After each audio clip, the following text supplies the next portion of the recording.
The broadcast is now starting. All attendees are in listen-only mode. This is my emails. Hello. I see we have 20 people logged on. My name is Rebecca Sauer, and I am going to be doing this webinar. The topic is affordable housing. I'm representing the Affordable Housing Partnership for Artists. And we did about 9 of these workshops in LA around different locations last week, and now we're making this available as a webinar. So thank you so much for tuning in, and I'll just let everyone know that this is the first time I've ever done this webinar, so please bear with me and be patient if there are any kinks. Also, I want you to know that it's interactive, so you'll have the opportunity to ask questions. You should see a hand icon somewhere by your name on the control panel. And if you click on that hand icon, you can get a dialog box at the bottom where you'll be able to type your question. I will not be answering all questions as they come in. I'm going to pause every so often, look at the questions, and answer as many as we have time for. And hopefully we'll get a good sample of questions and people will get the info they need. Also, I want to let you know that we're recording this webinar right now, so we'll post the recording to our website starting tomorrow. And the website, again, for those of you who need it, is www.affordableartisthousing.org. So I'm going to jump in here. We have a few partners to thank. The City of Los Angeles has generously supported this program. The Department of Cultural Affairs, they are a wonderful agency. If you're not aware of them, they support high-quality arts and cultural experiences for all of Los Angeles residents. They have grants administration for individual artists and arts organizations, public art, community art. They support community art centers around the city. Marketing and development, and special events and creative placemaking. So if you're interested in learning more about DCA, you can check them out online, www.culturela.org. Another great partner in this program is ArtSpace, which is a nonprofit developer of artist spaces, both residential and community, across the country. So they were established in 1979. They have 35 projects all over the country. And the Actors Fund, who I work for, those of you who are just joining, my name is Rebecca Sauer. I work for the Actors Fund, and we are doing this on behalf of the Affordable Housing Partnership for Artists. But ArtSpace and the Actors Fund, with the support of Department of Cultural Affairs, we are actually working right now to locate space in the city of LA, either downtown or in Hollywood, to do a standalone building, which will be approximately 60 units of artist housing, affordable housing for artists, with rehearsal and exhibition space and performance space. So that's in the works, and we've been working on it for some time, but development projects, they usually take a few years to come to fruition. So we were all thinking that as this was happening and as we were waiting for that project to come to reality, we wanted to do something in the shorter term to help those artists who are looking for affordable housing now. So these two opportunities that we're going to talk about today, One Santa Fe and Parcel M Grand Avenue Apartments downtown, when we learned about these opportunities, we decided to put together this partnership, and we were generously funded by the National Endowment for the Arts, Our Town program.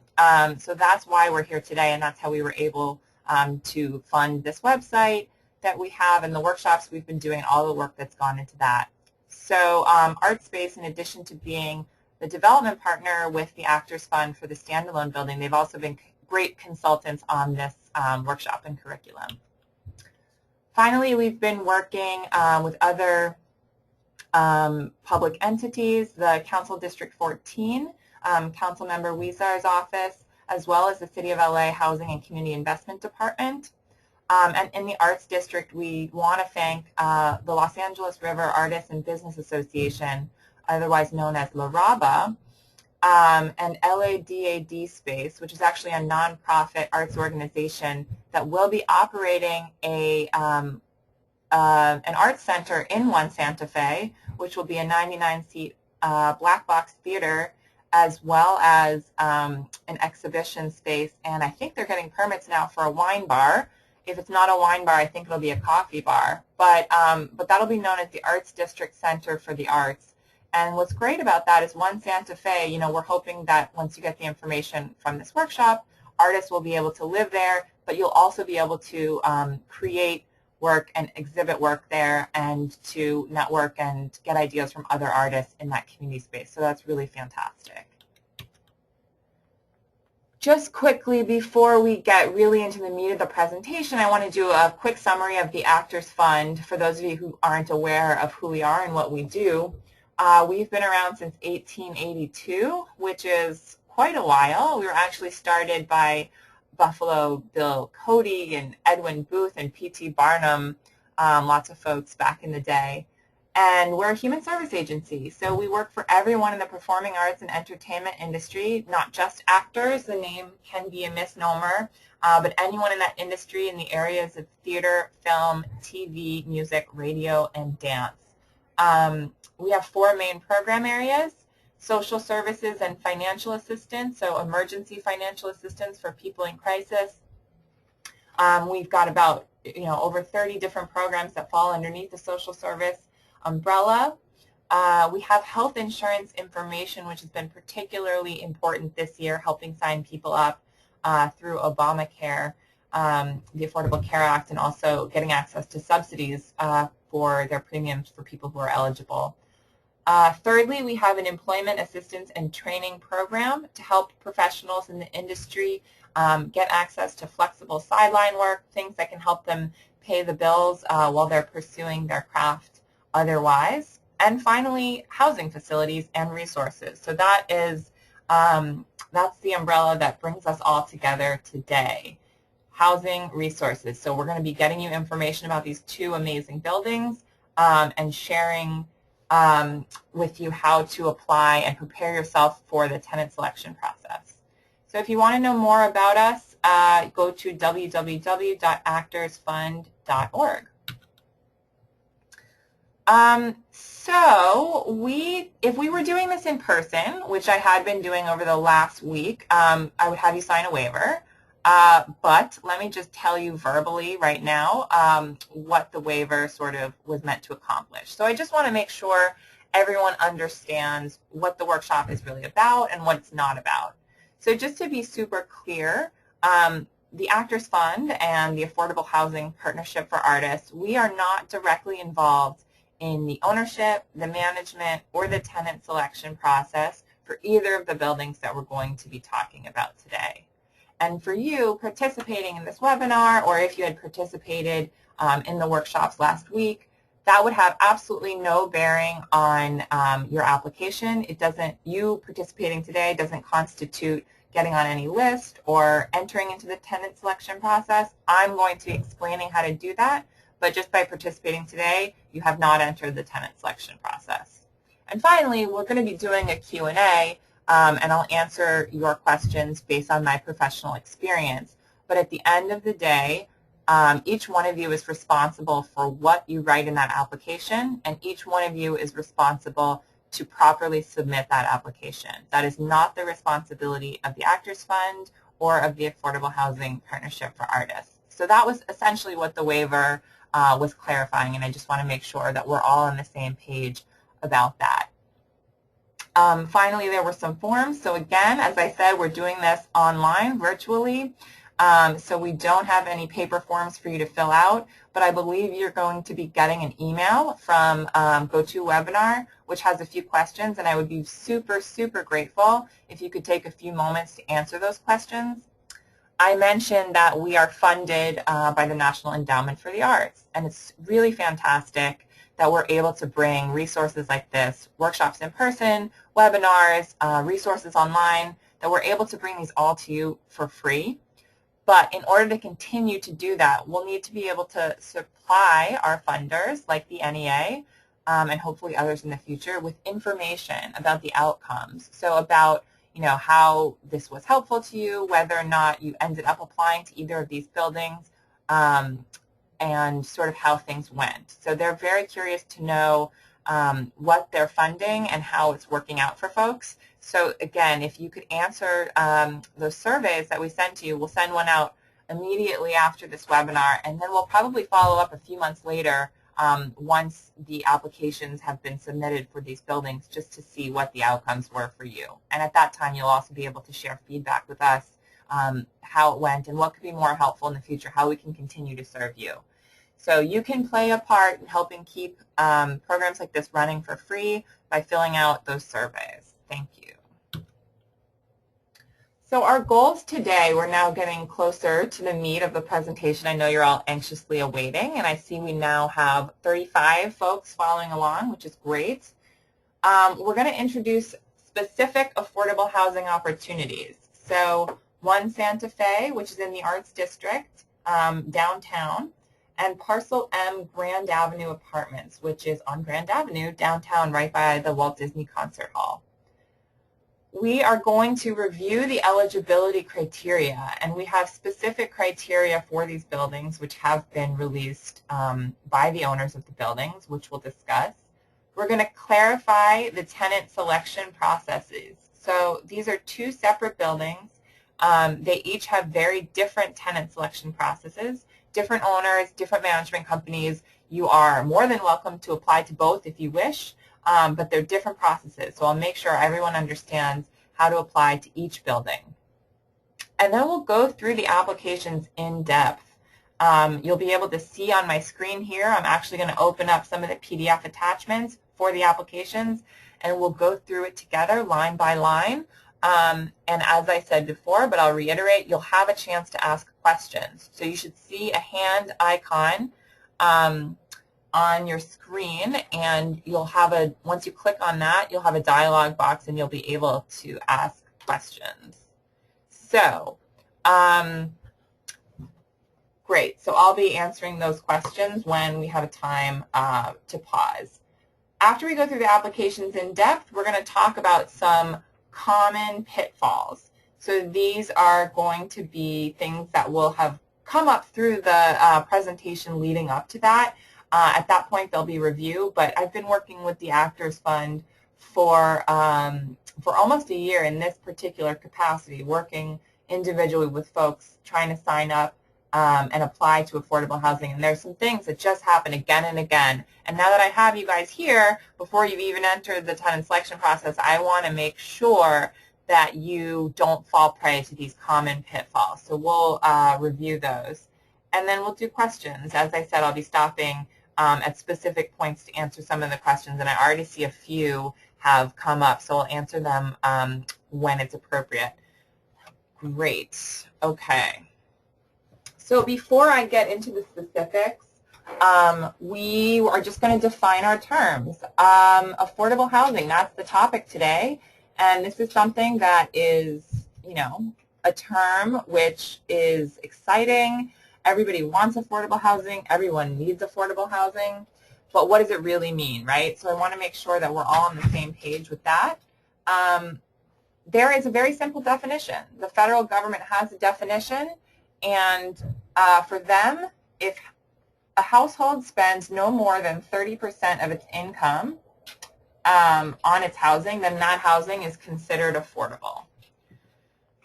And this definition is shared by all levels of government, by state government, by local government, nonprofits, banks. Everyone agrees this is the definition of affordable housing. And just to clarify, when we say 30% of income, that's pre-tax income, right? Not your take-home income, that's pre-tax income.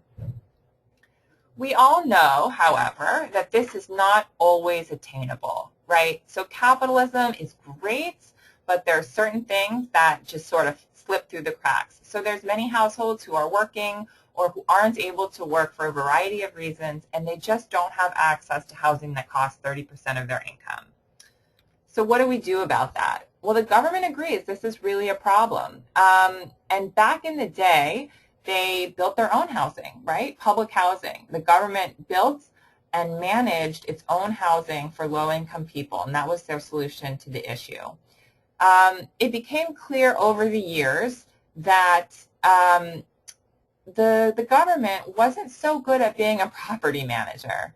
So in the 80s, they decided that they were going to outsource it. They were going to provide money, so subsidies in the form of cash or incentives like tax breaks, provide money to private developers to build housing that would be affordable for specific groups of people. So when I say subsidized housing in both the buildings that we're talking about today, I mean government subsidized, but privately owned and managed, okay?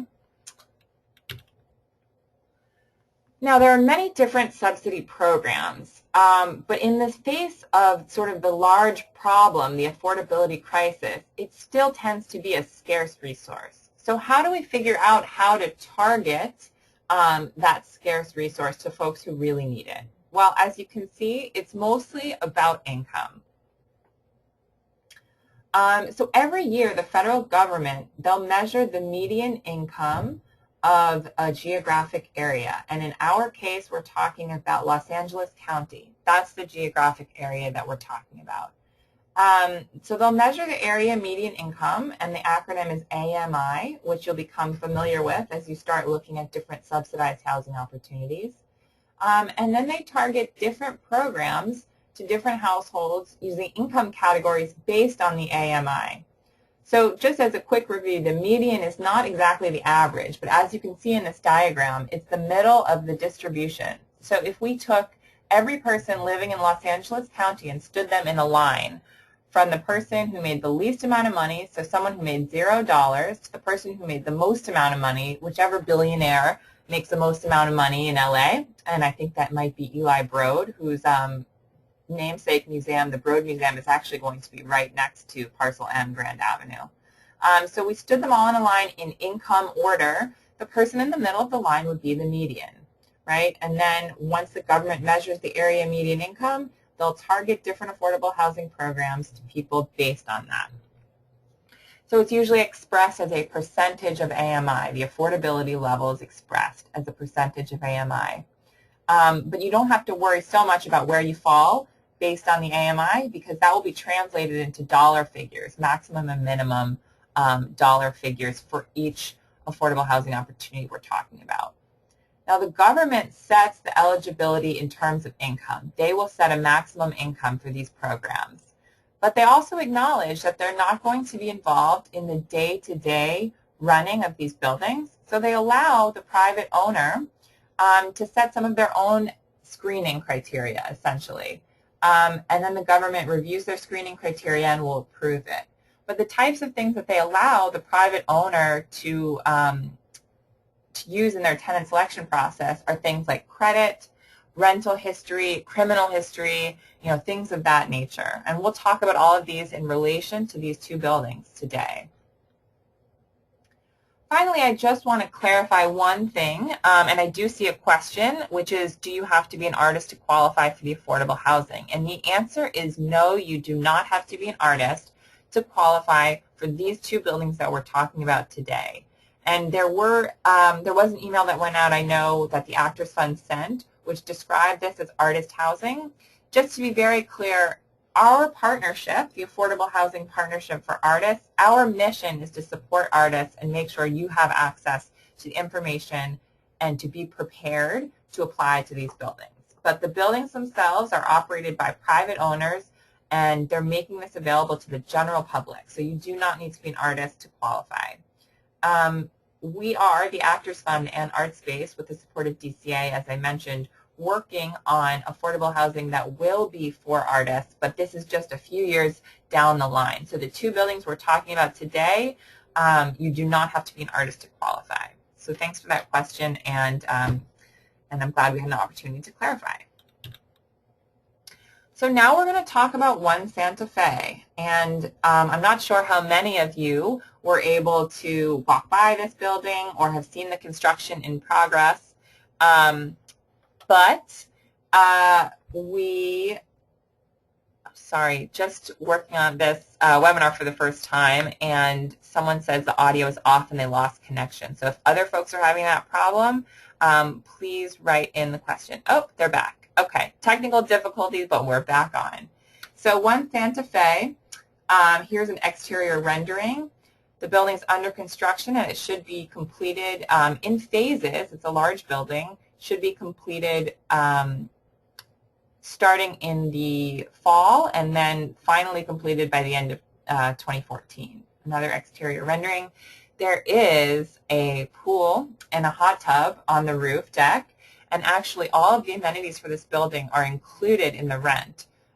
So that's a fantastic and very rare opportunity here. There will be a courtyard, and there will be street-level retail. So I've heard actually now that there will be a grocery store coming, variety of restaurants and other street-level retail. In addition to, as I described earlier, there's going to be a community arts space, the Arts District Center for the Arts, which will be a 99-seat black box theater, exhibition, gallery space, etc.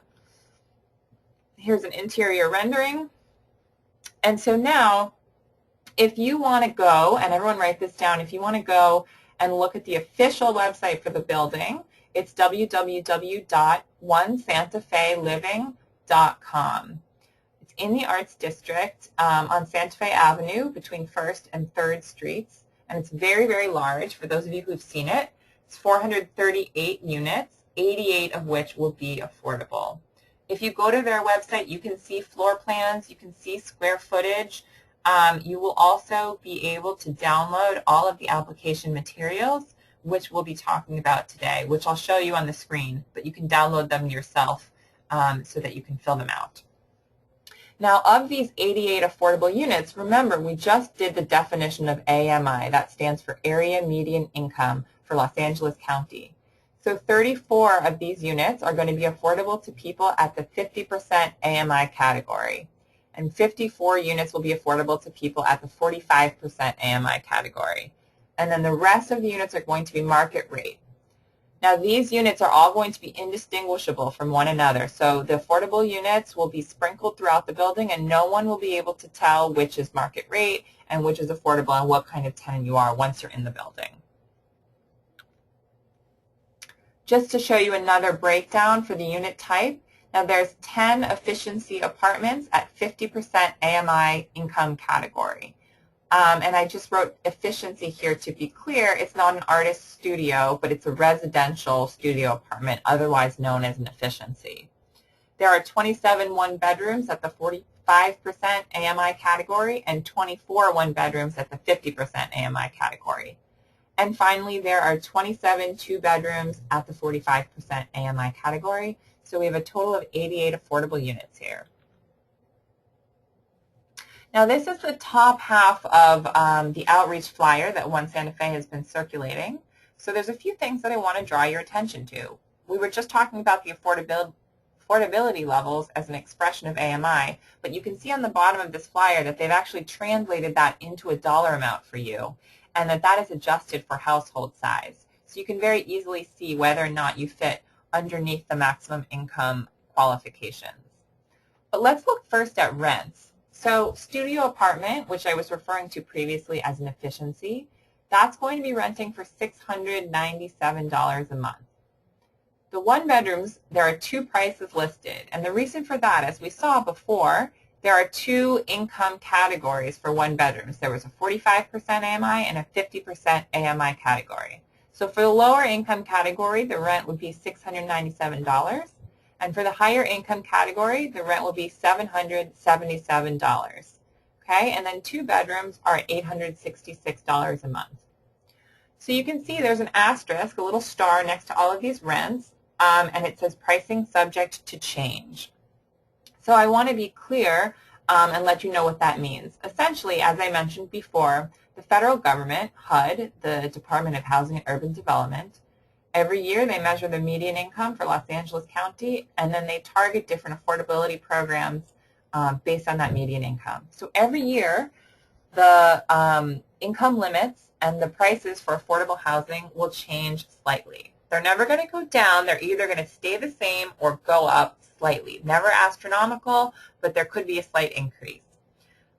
So basically, when they say subject to change, they just mean according to HUD guidelines.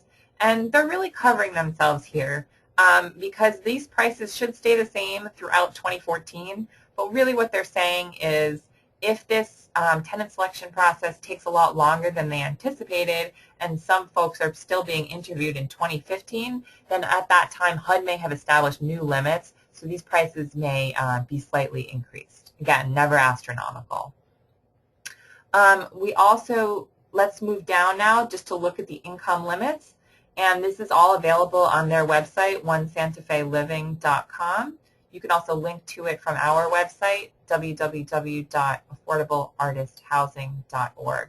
But I'll just go through the income limits for a household of one as an example. So if you're a household of one, for the 45% AMI category, the maximum allowable gross income would be $25,695. That's annual income. And at the 50% AMI category, the maximum allowable gross income would be $28,550. So if that's your household size and your income is over that, you would not be eligible for these apartments. And then I'll let you go through it on your own for larger household sizes. I see another question here about affordable housing with for large families, 3 or 4 bedrooms. So unfortunately what we're going through today, the largest we have is a 2-bedroom, and if we do get more information about other buildings coming up, we will be posting it to our website, which is www.affordableartisthousing.org. Another question I see, can you apply for both a 1-bedroom and a 2-bedroom? And the question is yes. If you qualify, there'll be an opportunity, and I'll show you where to say which unit size you would want to be considered for, and then they will look at that according to their availability. Okay, so let's move on to the next slide, and that's actually what we just talked about. Okay, so we talked about the maximum incomes, but I do want everyone to be aware that there's also a minimum income requirement. In order to be eligible, a household has to make 2.5 times the monthly rent. So 2.5 times the rent, and that's the minimum eligibility requirement. Now the maximum income requirement is set by the government, and the government allows the owner to set a minimum income requirement. And the reason for this is that these rents are set. So I'm just going to go back here. These rents are set. So it says $697 a month for a studio. And what that means is once you qualify and you're admitted to the apartment and you sign a lease, your lease is going to say that every month you must pay $697 for your rent. And that will be for the duration of the lease. So there are some types of affordable housing, such as Section 8, that people may be familiar with, where the rent basically goes along a sliding scale with the tenant's income. So if the tenant's income goes up, the rent goes up, and if the tenant's income goes down, then the rent goes down. This is not one of those types of affordable housing. You have to income qualify in order to get in, and once you get in, you sign a lease which makes you responsible for a set amount of rent, as you can see here.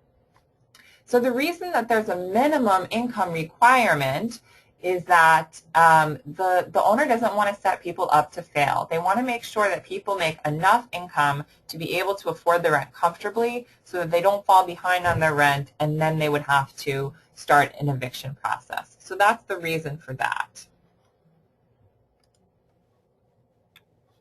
Okay. All right.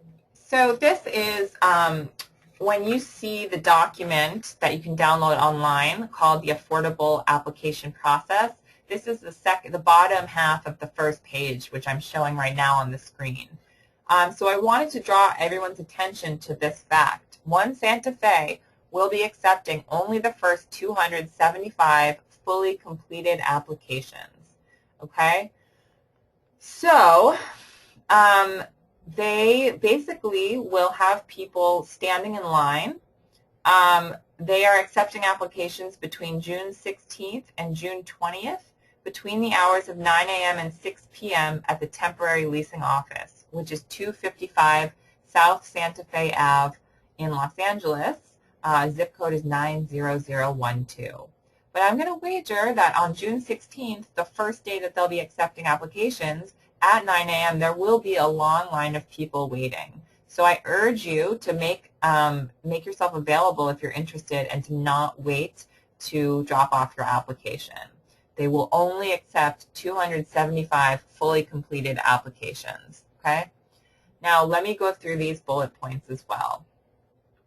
All applications must be fully filled out with no sections left blank, okay? If a section does not apply to your application, please write NA, that means not applicable, in that space. If your application is not completely filled out, it will not be accepted and you will be asked to make the necessary corrections and your place in line will not be reserved. So what's going to happen is on June 16th, there's going to be a line of folks, and starting at 9 a.m., they'll take the first person in and they'll look through their application, and if it looks to them as though it's not complete, they're going to send them to the back of the line, okay? You want to make sure that is not you. You do not want to go to the back of the line. You want to be within that group of 275 accepted applications.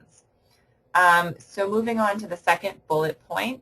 Now I see another question, can we mail in applications? They do make that an option on their flyer. They say applications will be accepted in person and by mail. Same address for mail, but then below that it says it is highly recommended that you apply in person to ensure your materials are fully completed and acceptable. So I don't know if there's a guarantee that they will even review the mailed-in applications. So if it's at all possible to be there in person, that's what's recommended. Okay, so moving on to the third bullet point here. An application fee of $43 will be charged and is due for each and all occupants or applicants. Oh, I'm sorry, I skipped the second bullet point. All individuals 18 years of age and older that will be residing in the apartment must be present at the time applications are being turned in, okay? So all adult household members need to be there on June 16th to turn in the application. Below that, an application of $43 will be charged and is due for each and all occupants or applicants 18 years of age and older. So you need to bring a money order or a certified check, and that can be made out to One Santa Fe for the fee, and the fee must be paid at the time that you turn in the application. Okay, so their example is if you have 3 occupants who are 18 years of age or older, then you would have to pay $129 at the time of the application. So each adult household member will pay $43. That's non-refundable, and that's for the credit check. Because they're only accepting 275 applications, they are going to run a credit check on every person. So that's what the $43 will be used for. And finally, I'm going to go over the fourth bullet point.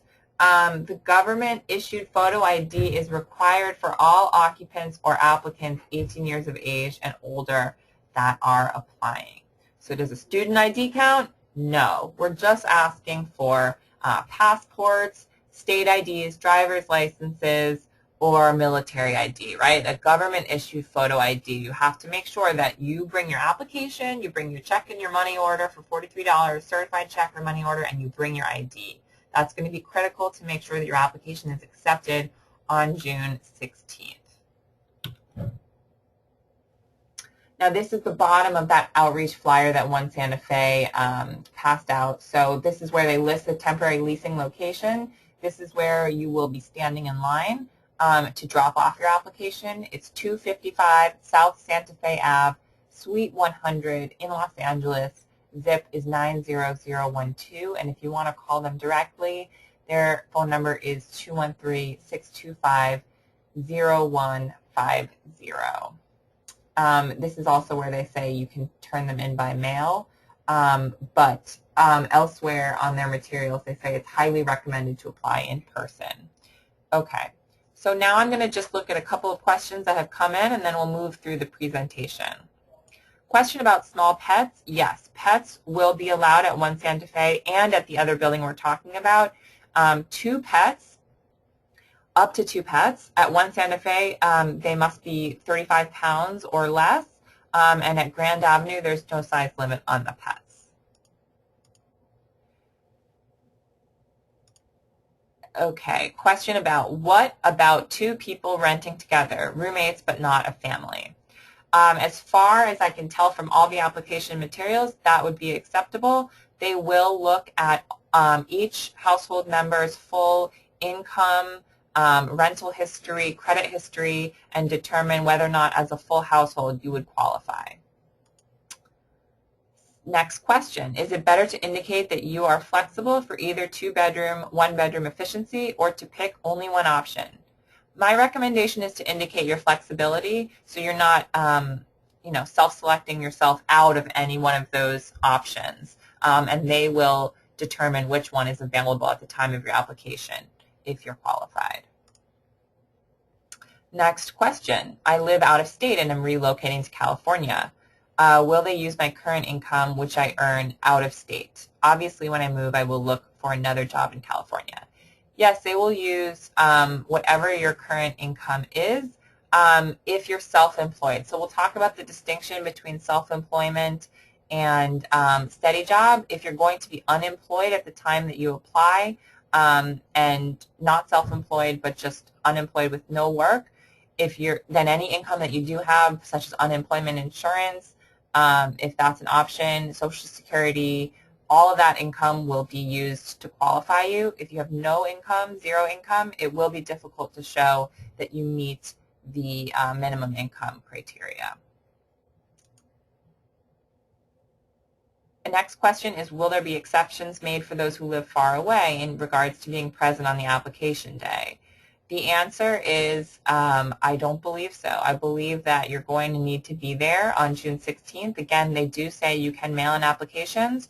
So if that's your only option, I would definitely mail in the application. My guess is that those who mail in the application probably would not be selected for the 88 available units in the first go-around, but they may be put on a waiting list. So if that's your only option, and you're interested in being on the waiting list, I would definitely apply that way. And finally, there's a question about income eligibility. So does income from unemployment benefits count towards eligibility? And the answer is yes, it does. And we'll talk about that. We'll go through the income section of the application in detail. So I'm going to move back to the presentation, and I'll go back to questions when we have a good stopping moment. So we're going to talk really specifically about the documents that you need to hand in for the One Santa Fe application.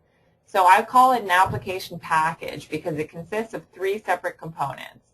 So the first is application criteria, which is basically a checklist which shows what the One Santa Fe criteria is, and you have to sign it to illustrate that you're aware and you understand that criteria.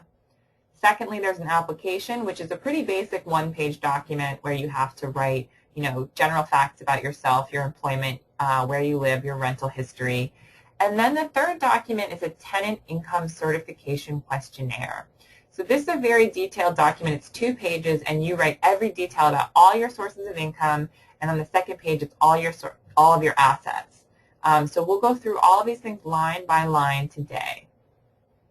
I say available as handouts. This was the presentation that I used last week for the in-person workshops. They're available online. You can download them at onesantafeliving.com and just click on the Affordable Housing Application Materials. There's a link on our website, www.affordableartisthousing.org, and we're going to look at them on the screen together. So first we're going to go through the application criteria, and just give me one moment here. I'm actually going to pull up the PDF document and move it over to this screen here and make sure that everyone can see it. Okay. So I'm going to scroll down, and we're going to go through these criteria line by line, all right? So criteria A, all applicants must fill out their application legibly and accurately. Incomplete or falsified applications will be denied, okay? This is pretty straightforward. If you have bad handwriting, I recommend you get a friend to fill it out for you. You don't want that to be the reason why they don't accept your application. Item B, roommates or co-residents. This is referring to the question that we got earlier. In the event there are multiple applications to reside in the same apartment, the information from all applicants will be combined during the verification process. So a rental application must be completed for each person aged 18 or older. So I just referred to the 3 separate documents that are going to comprise the application package. Each adult household member will have to complete all 3 of those documents, and then you'll be standing in line together, and when you get to the top of the line on June 16th, then they'll put all of your materials together and package it as one household. Item C, all applicants must show proof of a state or federal issued photo ID, which must be verified with the information on the rental application. Okay? If an applicant's ID cannot be verified, it is grounds for rejection. So you need to be able to prove your identity and that you are in fact the person who's applying for the apartment, and they're just reiterating this fact. So it's very important. Don't forget your ID, and it has to be government issued. I'm going to scroll up here.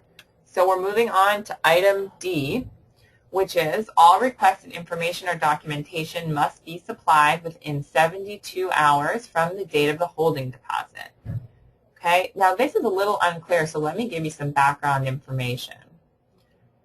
So June 16th, I mentioned, you're all going to be standing in line, and starting at 9 a.m., they'll be taking applications, and they'll take the full 275 completed applications. And then they're going to run a credit and criminal background check on all of those applications, on all 275. Now, the building is still under construction, so not all 88 affordable units will be available at one time, but they'll be available in phases. So as the first phase of units are available, they'll start calling people in the order of the list where they accepted applications. They'll start calling those people who passed the credit and criminal background check. And when they call you, they're going to ask you to come in for an interview. And if they don't get you in person, they'll leave a voicemail, and you will have 24 hours to return the call. So again, make sure you're being very vigilant about checking your messages. Once you come in for an interview, they're going to go through your application with you in detail. So everything that we're doing today, they'll go through line by line, and they'll figure out if based on that information, you appear to be eligible for the apartment. Now, if you appear to be eligible for the apartment, they'll give you a list of documentation which you will need to supply to them in order to finish your application and to have them accept you. But at that time, if they say, all that information, if it's true, if it substantiates the information in your application, you look like you'd be eligible, then they'll give you the opportunity to put down a deposit to hold that apartment. And you'll have 72 hours to get all that documentation. Now, I want you guys to know, and I don't want it to be a surprise, like fire drill when you get that document, that there's a list that we've provided, which is essentially the types of documents that are commonly requested for these types of subsidized buildings. The Actors Fund and ArtSpace, members of this partnership, we have experience with these types of subsidized buildings, so we know the kinds of documents that are generally requested. I'll just show you really briefly the document checklist.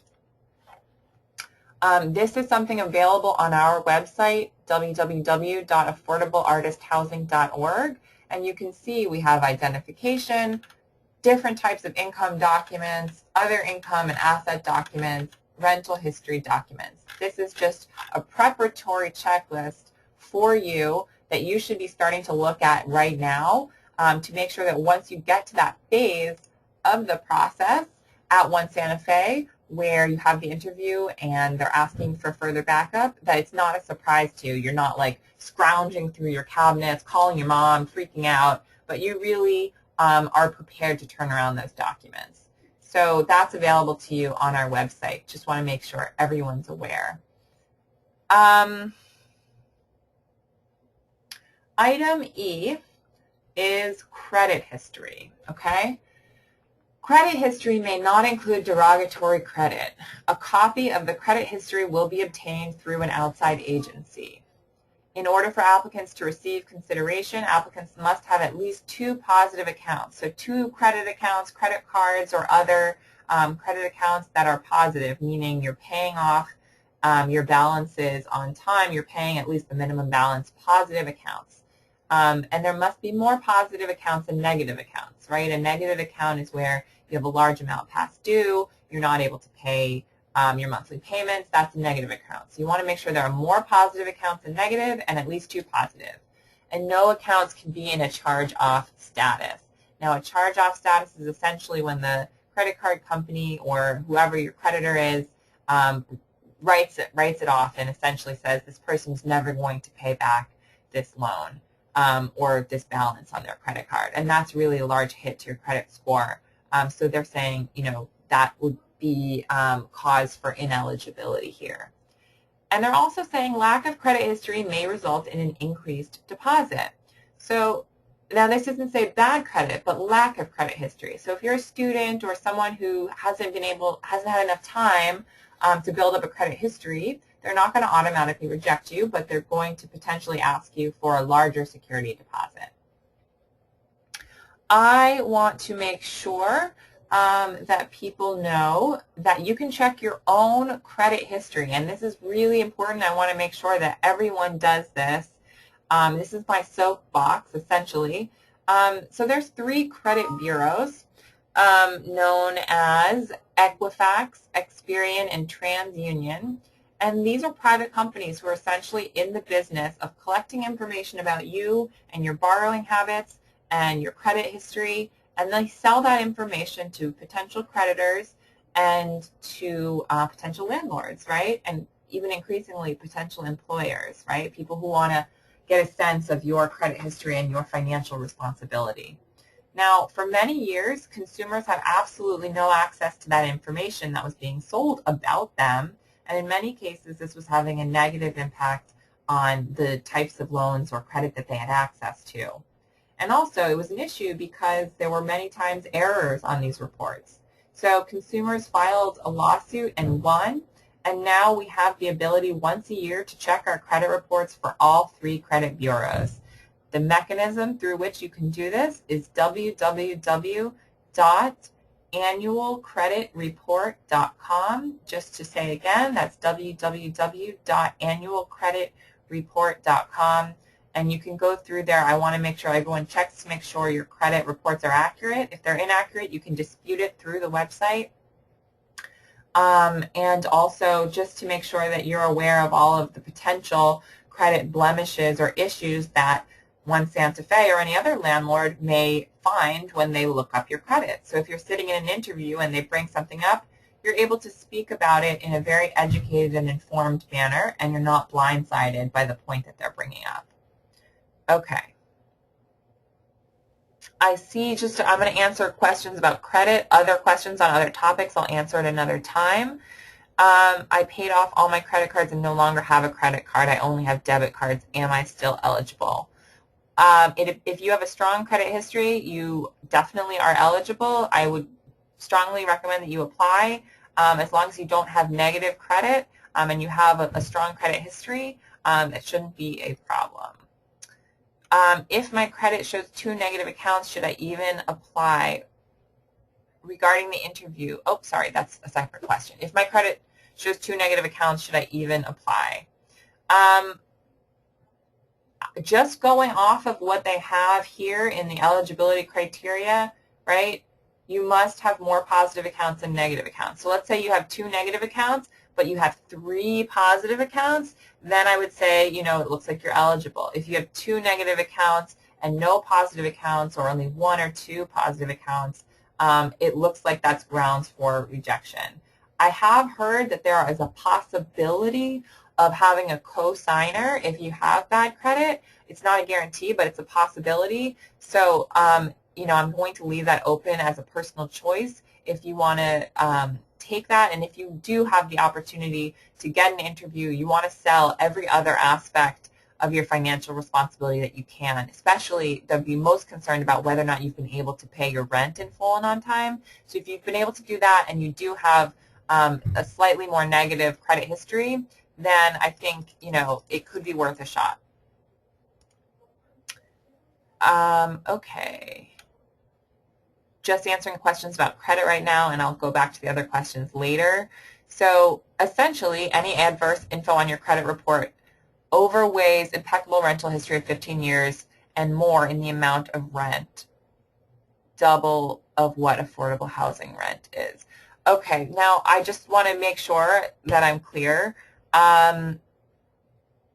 It's not any adverse info on your credit report, right? It's if you have on the overall balance more negative credit than positive credit. They will give you the opportunity to, in the interview, if you get an interview, to really tell them about your responsibility as a tenant. I think probably impeccable rental history is more important to them than credit history. As I said, they may consider additional deposits or co-signers. So I would, if you have an impeccable rental history of 15 years, I would definitely recommend that you apply and just address credit issues in the interview if you get one. Finally, this is the last question I'll answer, and then I'll move back to the criteria. How are student loans looked at on credit? If a federal student loan has gone into garnishment but otherwise have good credit, how does that affect our credit standing? So I am not an expert on credit. The Actors Fund does have a financial wellness program, and you can find out about that on our website, which is www.actorsfund.org. We have people who might be more qualified to answer a specific question about your credit history here. I will just speak generally and say that having student debt in general is not something that's going to be looked at negatively. They just want to be able to see that you are someone that's able to handle your debts responsibly, and that you're able to make your payments. So that is important. They do want to see that you have positive history paying off loans, whether they're student loans or credit cards or things of that nature. So I am going to move back to the presentation, and we'll look at more questions again when it's an appropriate time to pause. So let's look at item F. All applicants must have verifiable income of at least 2 times the rent. Now I really want to clarify this here, okay? I said earlier it's 2.5 times the rent. The correct figure is 2.5 times the rent. So I spoke to the management company. This was an error, and they weren't able to change the materials here. So everyone make a note yourself, take a note that the correct minimum income is 2.5 times the rent. All income will be verified by a third party. Written verification or proof of all income, such as paycheck stubs, income from child support, disability, or retirement, may be requested. Now again, I want to refer you back to our document checklist, which you can download off of our website. This will give you a good sense of the types of verification or proof that will be requested of you. And applicant must provide proof of income for all income sources. So any income that you have at all needs to have proof. And if you are self-employed, tax returns may be requested as proof of income. Okay? A lot of artists and people in the entertainment industry would be considered self-employed. So if you have multiple employers or multiple people who pay you, you have different income sources from different jobs that you do, I would say you'd be considered self-employed or an independent contractor.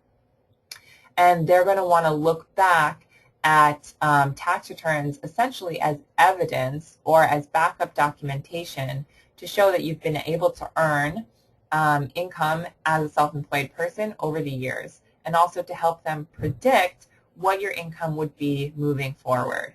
When they're trying to verify your income, what they're really looking at for this particular subsidy program, or what they're trying to project, is what your income would be for the 12 months following when you sign the lease and move into the apartment. So if you have a regular steady job, that's something that's pretty easy to do. You just take your salary and you project that over the next 12 months. But if you're self-employed and your income varies, then that's why they need tax returns, basically historical documentation of your income to help project what that income would be moving forward. Item G, all applicants must have 2 years good rental history and or have good mortgage payment history, okay? So this is very important. Written verification from the landlord and or previous landlord may be required. If you're renting for the first time, they won't automatically disqualify you, but an additional deposit may be required depending on your particular situation. So again, similar to the credit history and lack of credit history, if you have lack of rental history, depending on your situation, they may just require an additional deposit. So this is the second page here of the application criteria document. And item H, any applicant with a public record of an unlawful detainer action or an eviction, owing another landlord or apartment community money and or having negative rental history will be automatically denied, no exceptions. So here it's going to be really important that you have positive rental history, that you will be able to have your landlord certify that positive rental history, and any of these negative examples of rental history are going to be cause for rejection. So this is, I think rental history is more important to them than any other criteria aside from, of course, income eligibility. Item I, the following occupancy guidelines will be applied, okay? Now they don't say on this form, but I did ask and find out that the maximum occupancy for a studio apartment is 2 people and 3 people for a 1-bedroom and 5 people for a 2-bedroom. So I recall I saw a question about occupancy, so I'm going to address that question right now. Okay, let me just look for it a moment. Okay, I may have missed the question, but did you say that if you apply as a single person, are you allowed to apply for a 2-bedroom, or are they looking at 2 people, 2-bedroom, 1 person, 1-bedroom, or studio only? So they don't show minimum here, but the minimum would be 1 person per bedroom. So for a 2-bedroom apartment, you need to have at least 2 people to apply. But you could have 2, 3, 4, or 5 people applying to a 2-bedroom. And for a studio, you could have 1 or 2 people apply. And for a 1-bedroom, you could have 1, 2, or 3 people apply. And one other question about occupancy. What is the maximum occupancy for the 2-bedroom units? Are there ever any exceptions, or would they ever allow for 4 small children to share a bedroom? No, the maximum occupancy here is 5 people. If it's 4 children and 1 adult, then that would be fine. If it's 4 children and 2 adults, 6 people, they would not allow it. So they will be strict about the maximum occupancy. So I can't just apply for a 2-bedroom with just me living there. No, you need to have 2 people to apply to a 2-bedroom. Okay. There are other questions about income and assets, which I'm going to get to, so I'm going to move back to the criteria. Item J is bankruptcies. So bankruptcy must be no less than 2 years old and have been discharged. There can be no new negative credit, and the bankruptcy cannot have affected previous landlords. So, they're not saying that if you've ever in your life had a bankruptcy, you're automatically rejected. They're saying they have criteria. Bankruptcy has to be 2 years or older and have been discharged, okay? Since that time, you must have no new negative credit, and you can't have affected previous landlords. So as long as you've been paying your rent in full and on time throughout the bankruptcy, you should be in decent shape. Following the discharge, the applicant must have positive, independent rental history, and the applicant will be considered under these conditions. Item K, applicants may be rejected for conviction of fraud, theft, drugs, assault and battery, or a violent crime, misdemeanor, or other convictions of illegal activity, okay? So that's pretty straightforward, and they'll be doing criminal background checks on everyone.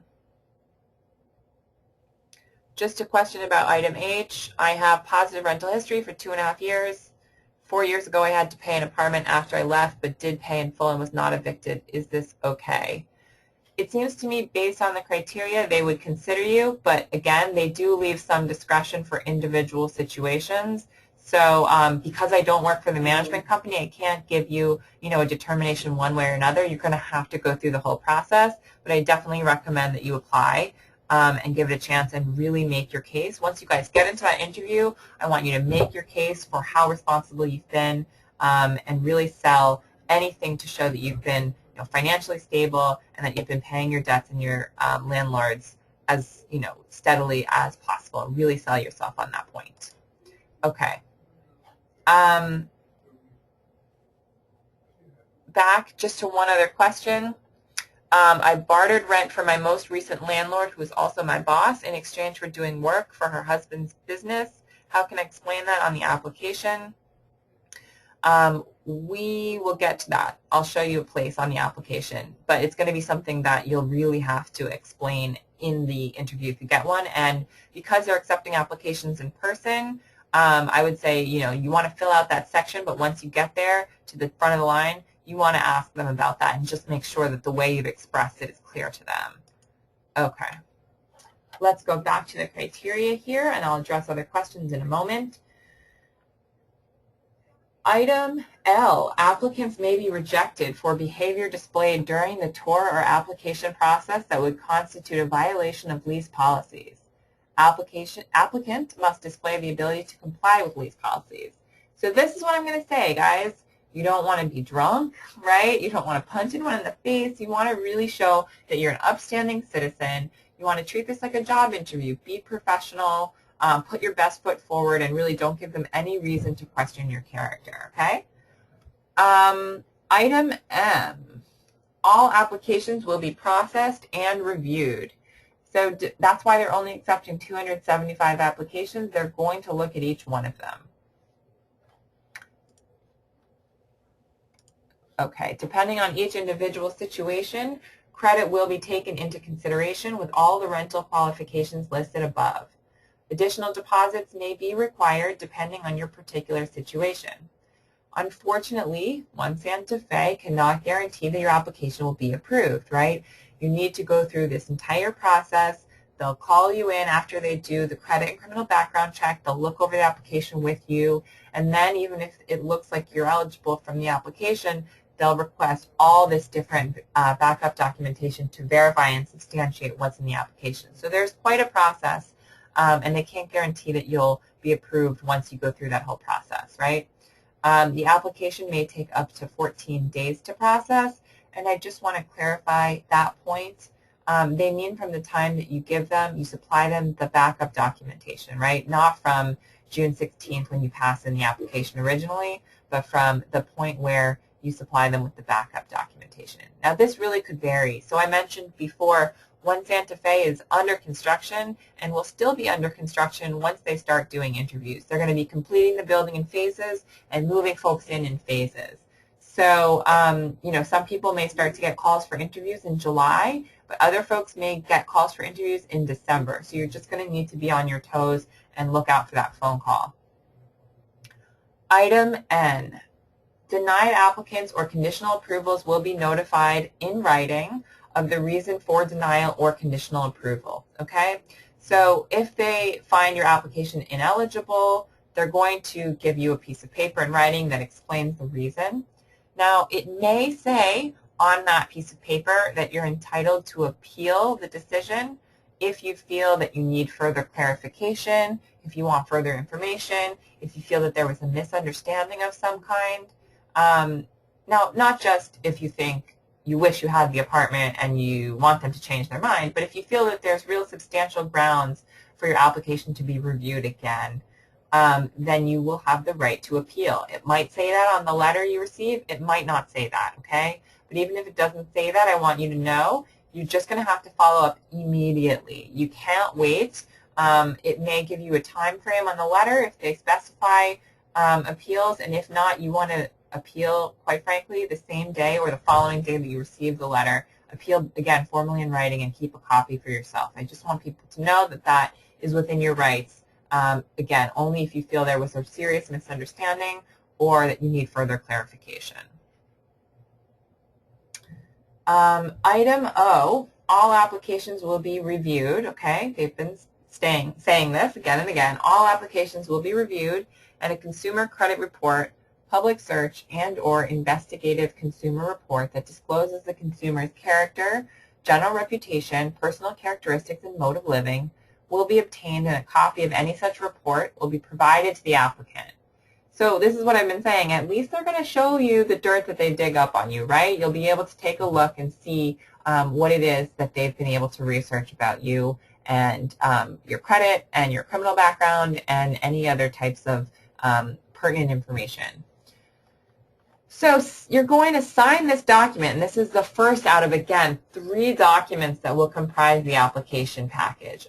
You're going to sign it and date it, and right here, where it says apartment number applying for, I want everyone to be clear that what they mean here is apartment size applying for. So you'll write efficiency, 1 bedroom or 2 bedroom, whichever one, and if you would be potentially eligible for, 2 different apartment sizes, maybe a studio or a 1 bedroom or a 1 or a 2 bedroom, or if you're a household of 2, you might be eligible for all 3 unit types. So put any unit type that you would consider living in right in this space, right? Any unit type you would consider living in. So this is, that completes the final, the first of 3 documents that comprise the One Santa Fe application package.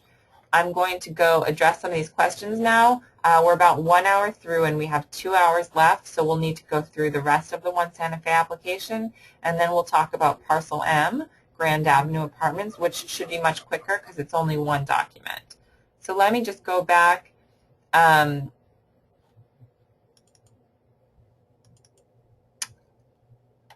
Okay, the roommate question, yes, you can have a roommate. They are just going to take each adult household members, all of their income and assets and all of their rental history and credit history, and package that together as 1 household. But yes, roommates are allowed. They just need to qualify you as they would qualify any other household. Okay, someone asks, I just wanted to confirm the current estimated move-in dates would be fall 2015 or fall 2014 or spring 2015. So again, they're going to be doing it, moving people in phases, starting in the fall of 2014 and then going through, hopefully they would be finished by the end of 2014. That's the hope. And this is, again, the initial rental period for those 88 affordable units. Folks that don't get in the first round would be put, but who would be eligible otherwise, would probably be put on a waiting list, and they would just have to wait for there to be turnover for someone to move out of the apartment. So that's the question. I can't give you an exact time estimate. As anyone who has ever worked with a contractor knows, construction, they'll have an estimated time of completion, and that may vary, so nothing's written in stone. But estimating the first set of move-ins, fall 2014. Now, someone's asking, are you saying to get there and stand in line up to a few days in advance? I do not know personally when people are going to start to arrive and stand in line, but based on experience with other housing developments that have had this type of a first-come, first-served process, I would say people will be lining up in advance prior to 9 a.m. on June 16th. If people do it for concert tickets and sneakers, I think they're definitely going to do it for a $697 a month studio apartment in a luxury building. So I can't give you a time frame, but I will tell you based on my experience there will be a line. Another question says, I will be displaced at the end of the month. What will I put for the address if homeless and couch surfing? You want to put the most permanent address for yourself, and we'll go through addresses when we do the application. So you just want to put the most permanent address where you could be reached, and then you'll definitely want to put any prior landlord, any prior address where you were paying rent under previous address so that they can verify your rental history. Next question, is there a maximum amount of assets one can have? No, there is not a maximum amount of assets. We'll talk about assets in a moment though.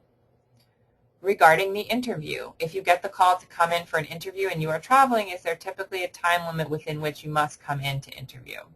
Well, they wouldn't be able to hold the apartment for you, so it depends on how many apartments are available at that time, but you will definitely need to return the call within 24 hours, and at that time you can just determine with the person, with the management company, what the best time is for you to come in and any circumstances that may affect the scheduling. Okay, just going to answer a couple more questions and then we'll get to the second of the 3 documents. So to clarify, they will look at my current employer pay stubs even though it is in another state. If you're going to be employed by that employer, they will look at those pay stubs. But if you are leaving that job to come to California and you will no longer be employed by that employer, then it most likely wouldn't come into the picture. They're looking at current sources of income, yet if you are self-employed, meaning you have multiple employers, then they're going to go back into your employment history to determine the projection moving forward. Parking or possible car ownership. There is 1 parking spot that comes with each apartment and 1 Santa Fe, and I believe you would be able to purchase additional parking. Okay, so now I am going to move back because we've got to get going here, but I'll address questions again at another time. So, okay, so we just reviewed this, the application criteria, right? Each adult applicant has to sign and pass in an application criteria. We're going to now look at the rental application. So actually, instead of doing the slides here, I'm going to do what I did before and open up a PDF document. Now, all of these documents, as I mentioned, are available at onesantafeLiving.com, and there's a link to that on our website, which is www.affordableartisthousing.org. So this is the cover sheet essentially for the application. It says One Santa Fe in bold black letters at the top. And we reviewed these bullet points earlier under where they said they will only be accepting the first 275 fully completed applications.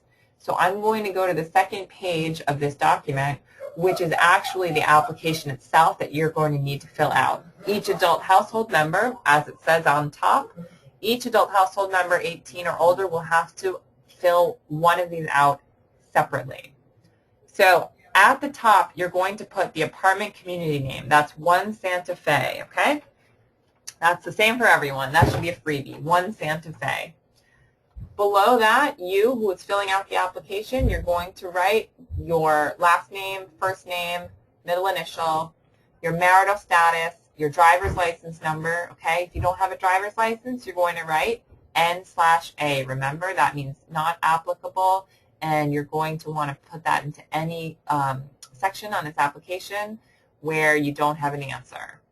Social Security number. You will have to put in your full Social Security number, right? They're only going to take 275 applications, so they're actually going to run a credit check on each person, and the Social Security number as well as date of birth will be required for each person. So make sure you fill that out. Below your own name, you're going to put any other resident's name, anyone else who will be living in the apartment with you, whether they're a minor or whether they're an adult. Even the names of those adults who are going to be filling out separate applications, right? They just want to make sure that they have the names of everyone residing in an apartment together so they know who's who and how to put together those separate documents to one household application. So you'll list all other residents below. And I've had a lot of questions in my previous workshops whether or not if there's no other residents or if there are fewer than 2 or 3 other residents, you have to put N/A in every one of those boxes.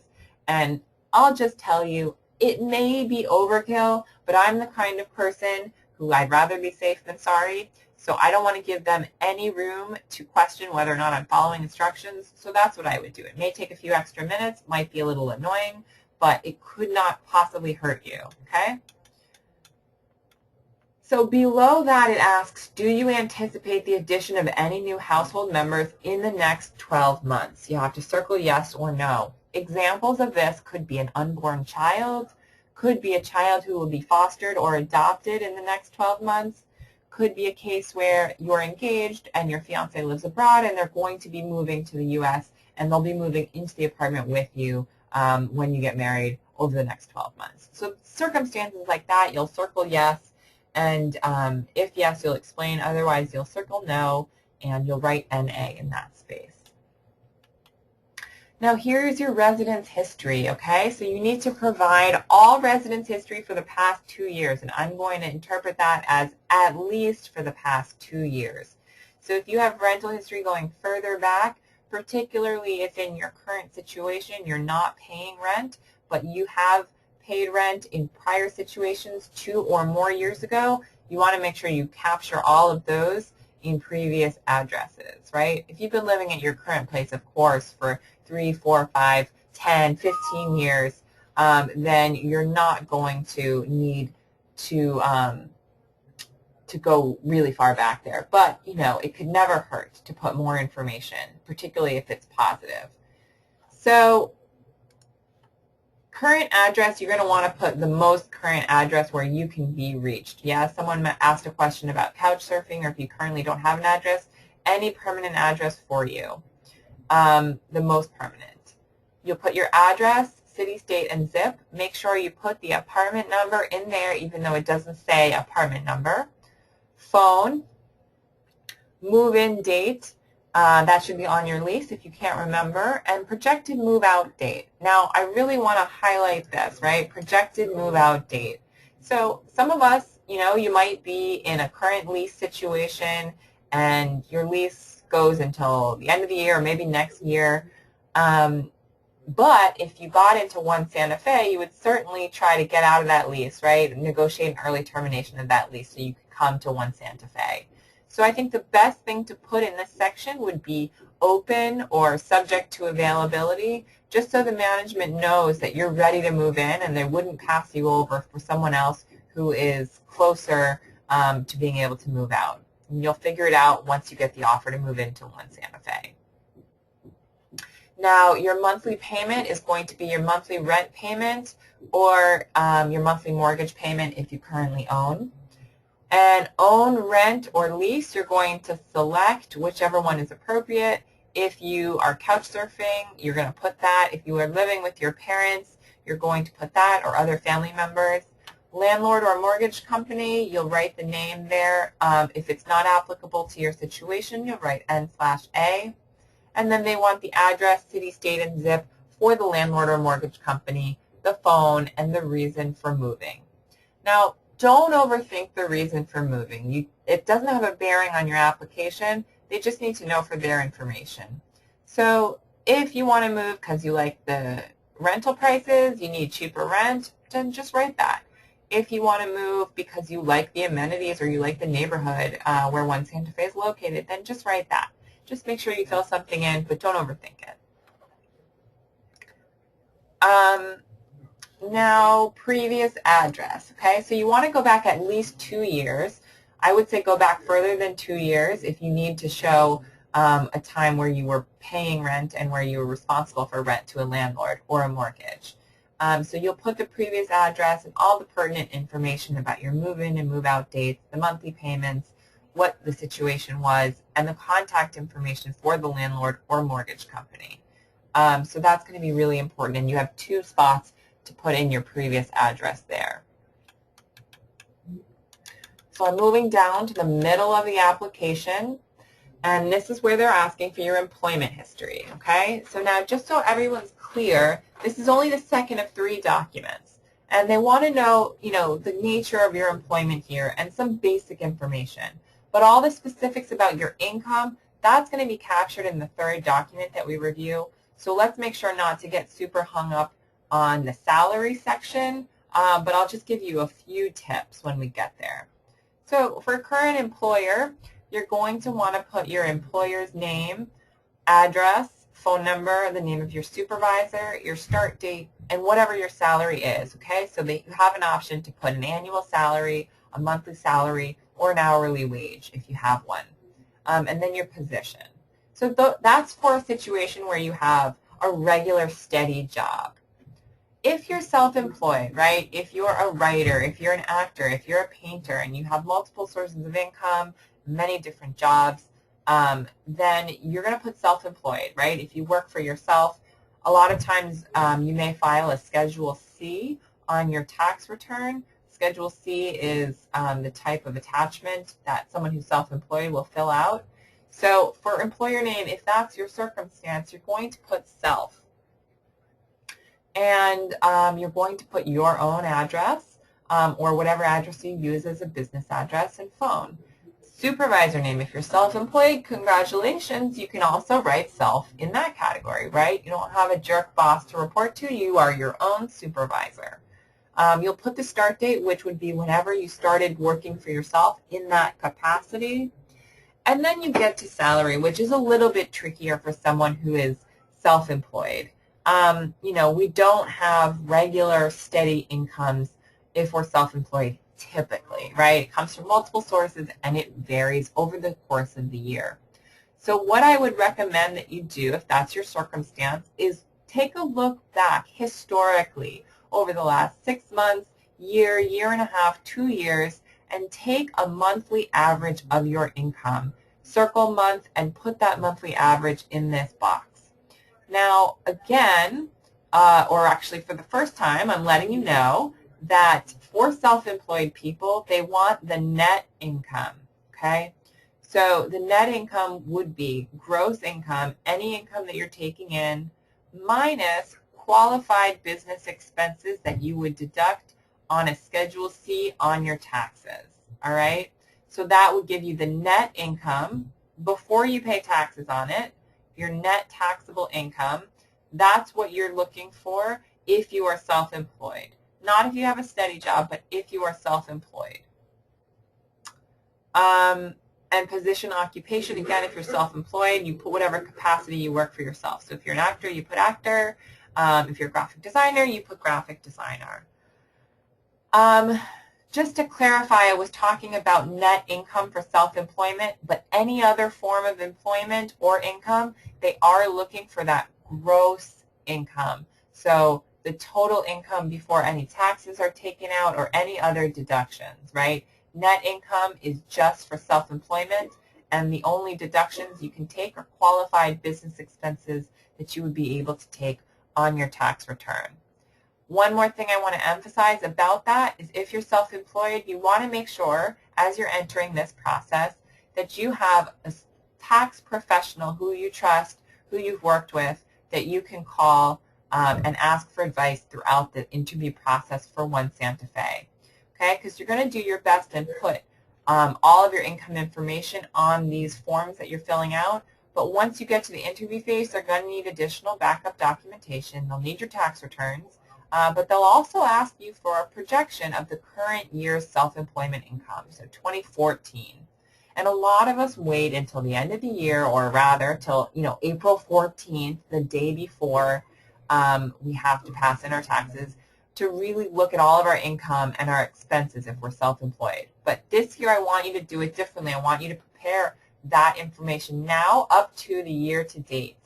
And if you will need the advice of a tax professional, make sure you have someone on speed dial you can call when you're in that interview process and they ask you to do a 2014 self-employment projection.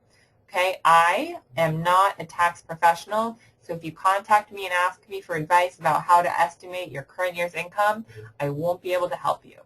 You have a few weeks now leading up to the application submission deadline. So if you don't have a tax professional that you work with, I recommend you network with other folks in your industry, ask them who they use and who they trust, and make sure that you have someone you can contact if questions come up about your self-employment income and making a projection for 2014 self-employment income and expenses.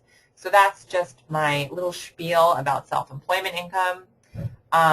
But back to this form, we have current employer, right? So you'll put self-employed if you are that, or the name of your employer at your steady job if you have one. If you are both self-employed and have a steady job, then I would put the steady job under current employer, and I would put the self-employment under additional employment. You want to emphasize any aspect of your income that's stable, okay? That's ultimately what they're looking for. So you'll put additional employment, and then you'll go back to your previous employer, as far back as you need to go, right? More information in these forms cannot hurt. I'm going to address questions now that are coming up about employment income because that's a tricky category, and then we'll go back to questions on other topics when we're done with this form. Okay. So what if you have a combo of self-employed income and a part-time job as well at the same time? I work 5 1099 jobs and 1 W-2 job. Okay, so hopefully I already answered this question. What I would do is I would put the steady job, the W-2 income, under current employer, and additional employment. If all those 1099 jobs fall under like one self-employment category, I would put that under additional employment as self-employment if it's in the same capacity. So hopefully that answers that question. And then for employment history, okay, next question. For employment history, what about temporary agencies? You are not considered self-employed, but it varies, obviously. Understanding gross versus net, but the temp jobs vary. Should you project for possible work or only give what is actually worked? I would give you similar advice there to look over your history as a temp for the last 6 months, year, 2 years, however long is a representative sample, and take an average of your monthly earnings from temp work. And again, this is something you're going to have to do your best on the application, but once you get to the interview phase, they're going to work with you and you're going to explain the nature of your employment, and they'll get whatever verification they need to be able to make that projection moving forward. So that's about temp work. Next question, should I put disabled if collecting disability in employment history section? If you have no other employment and you're only collecting disability, then yes, I would put disabled. Again, also if you're retired, I would put retired, and any previous employer, I would put under previous employment. If you're collecting disability and you might have some other additional employment, then you can put that, but if you're only collecting disability, then yes, that's what I would put under employer's name, just so that they are aware of that. Sorry about my emails popping up. I told you guys in the beginning that this is the first time I've ever done a webinar, so a few little kinks, but seems to be going okay so far. Next question about employment income. So would unemployment insurance fall under current income? No, okay? Just to make it super clear on this form, we're just looking at employment history. The third form that we're about to go over, that's where you would put other forms of income such as unemployment insurance. Okay, so if you're currently unemployed, then I would put that under employer name. All right, so that's employment history, and then we'll just finish out the bottom of this document, and we'll move on to the third document that comprises the application package. So vehicles, you're going to need to put any vehicles registered in your name and the make, model, year, color, license plate number, and state. Now this is for the consumer background checks they're going to do on you, okay? So it's important you fill this out. Additional information, have you ever filed for bankruptcy? They have the resources to find out a lot of information about you, so there's no reason to lie here. You have to tell the truth. They'll find out anyway, and if you do lie, they'll disqualify you.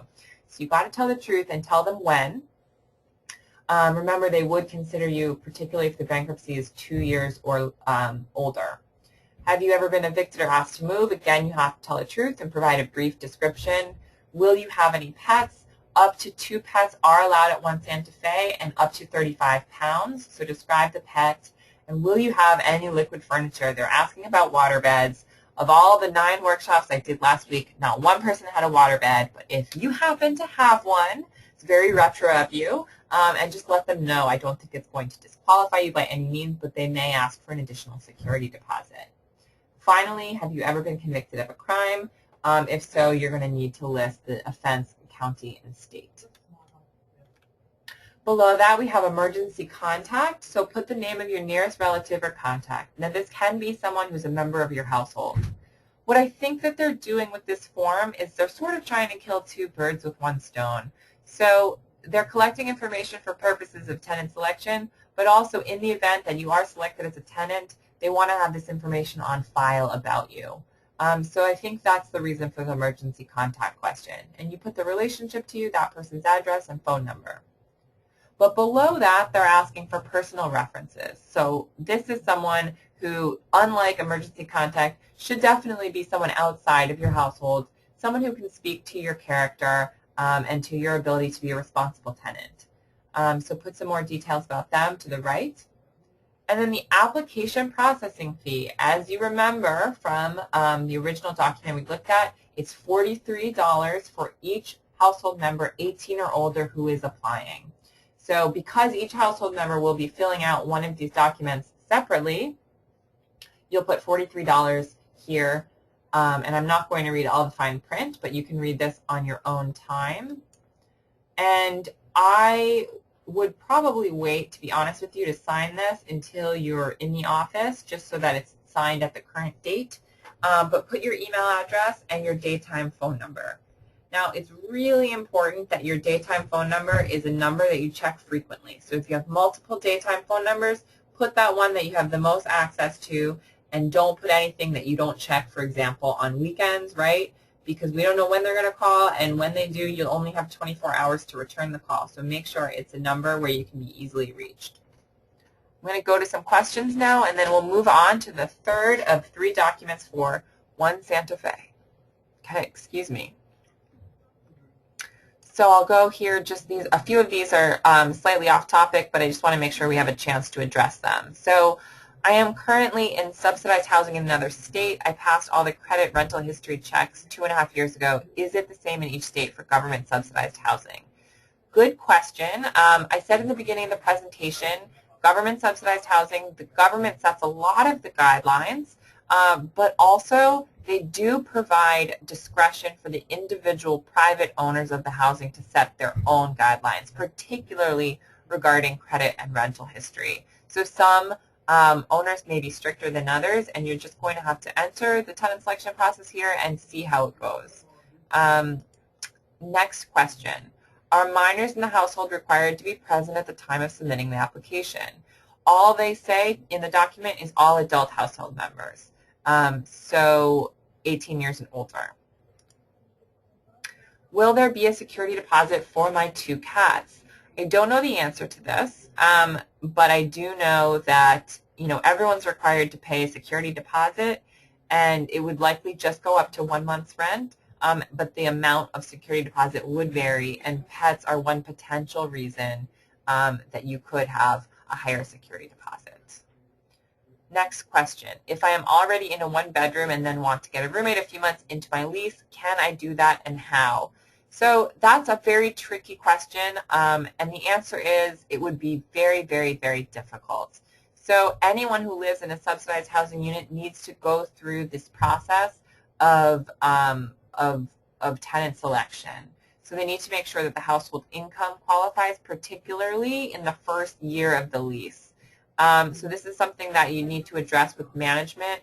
The management company, by the way, for One Santa Fe is called FPI Management. You can see that right here on the bottom of the document. It's very challenging. They need to go through the whole process, just so you know. Next question. Okay, she didn't see anything about parking in either of the building. As I said, you're going to have at least 1 parking space with each apartment. I do not know if there are going to be additional parking spots for 2 bedrooms, but I know you can purchase additional parking if you need it. In terms of floor space, in terms of the square footage of the apartments, I don't know, but if you go to onesantafeliving.com, they have all that information and floor plans. Next question. It asks for the past 2 years. I have been at my current address for over 2 years. I have been paying. Would I still list the previous 2 addresses going back 4 years if I've been paying for 2.5 at my current address? I think that's up to your personal discretion.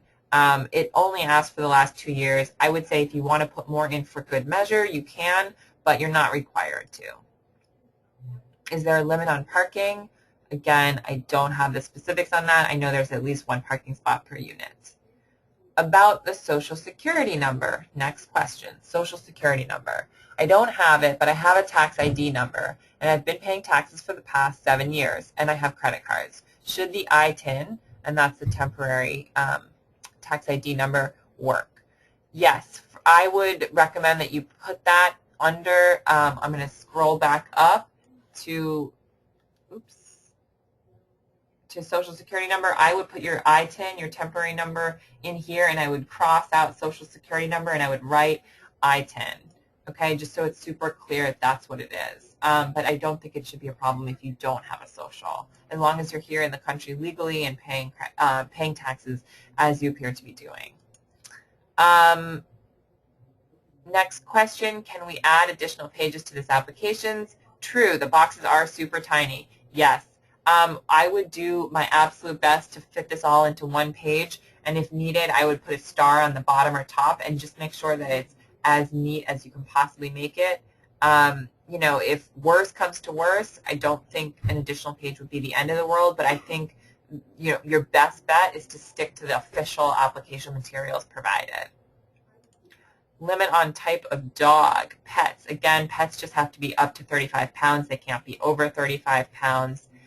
Final question, and then I'm going to go to the third document. Do I need to fill out a separate application for my 10-year-old daughter?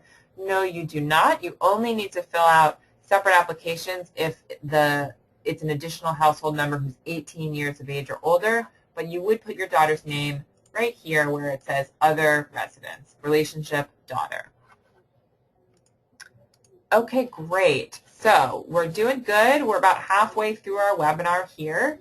And as you can see, I had all of this application information in my PowerPoint, but I think it works a little bit better to go through the PDFs. So we'll go now to the third document, which is the Tenant Income Certification Questionnaire.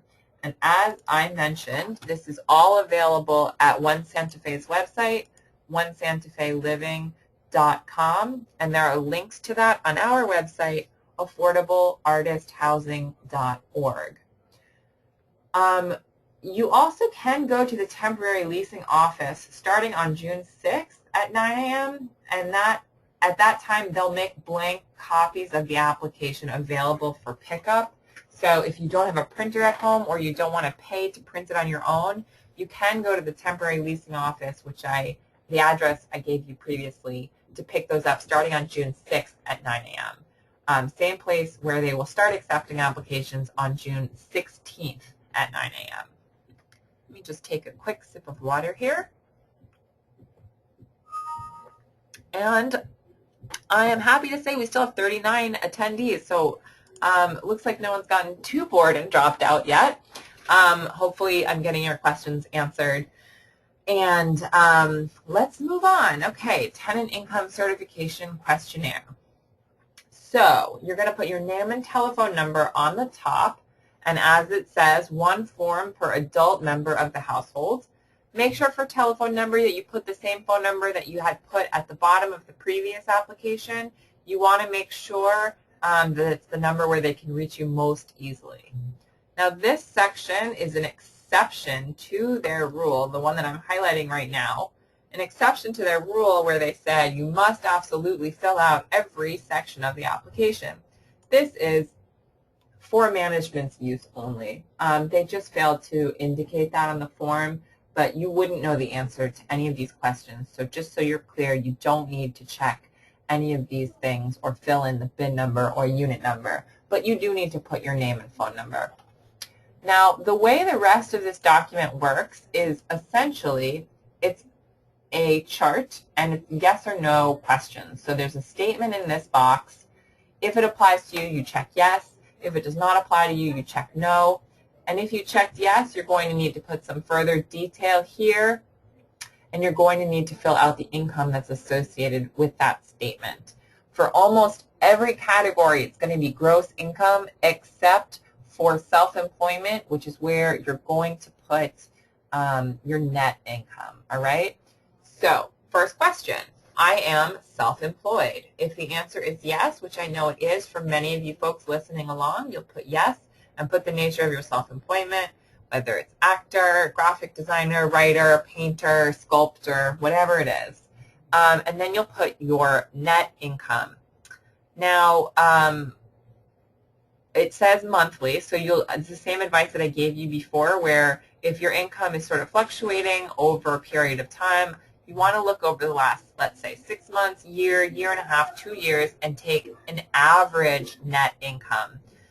Essentially what they'll do is for every single row in this column of monthly gross income, they're going to add all of those rows up, and then they're going to say this is, a typical representative month of income for this applicant. So you just want to make sure that when you add up all of those boxes, it comes out to look like a typical month of income for you.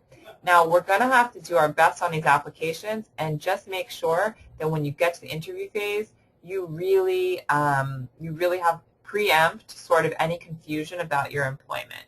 I will let you know that particularly for those who are in the entertainment industry who make income on W-2 and 1099 sources, it can be pretty confusing for the people who are reviewing these applications. So you just want to make sure you do your best to make it clear on the application, but when you get a chance to have an interview, you really sort of make sure that they understand and that you're both on the same page, right? If you have royalties that come as W-2 forms, right, make it clear that you're not employed currently by those folks, but you had worked for them for a period of time in the past. Maybe it was one day, maybe it was a month, and now you're getting royalties, and those come as W-2 because it is paid through a payroll company, but they're not your current employers. So again, any specifics to your industry, particularly the entertainment industry, you just want to do the best you can on this form and then clarify it in the interview. Preempt any of their confusion that might come up. Line 2 is I have a job and I receive wages, salary, overtime pay, tips, commission, fees, bonuses, and or other compensation. So if that's you, check yes, and then you list the businesses or companies that pay you, and you have room to write 3 different employers. If you need extra space, I would put a star and try to put someone on the bottom or top of this form. Now here, if it's a steady job, you're going to have to put the gross income. So the monthly gross income will go to the right. The third line, I receive cash contributions of gifts including rent or utility payments on an ongoing basis from persons not living with me. So what that means is steady payments from someone outside your household. So it could be a family member, a parent, even a child. It could be a charity or a benefactor. They're not looking for one-off gifts of cash, right? Like 1 month, let's say you couldn't make your car payment and someone helped you out. That's not what they're looking for on line 3. They're looking for regular, ongoing payments on a monthly basis. And if that does apply to you, you'll check yes and put the monthly gross income in the column to the right, and you will need to have evidence of some kind if that is your situation. Could be, a bank account showing a transfer or copies of checks, things of that nature. They may even ask for a letter from the person who supplies you with these cash contributions. Line 4 is I receive unemployment benefits. So someone asked previously if they put unemployment income on the previous form. No, you do not. The previous form is just employment information. And if you receive unemployment benefits, you'll put the cash, or the amount here on line 4. You'll check yes and put the amount right here. Now, I want to be clear about unemployment benefits, and I'm going to put people who claim unemployment benefits into 2 separate categories. The first category would be folks who've had a regular, steady job, and they've gotten laid off, and they're laid off, and they're potentially looking for another regular, steady job.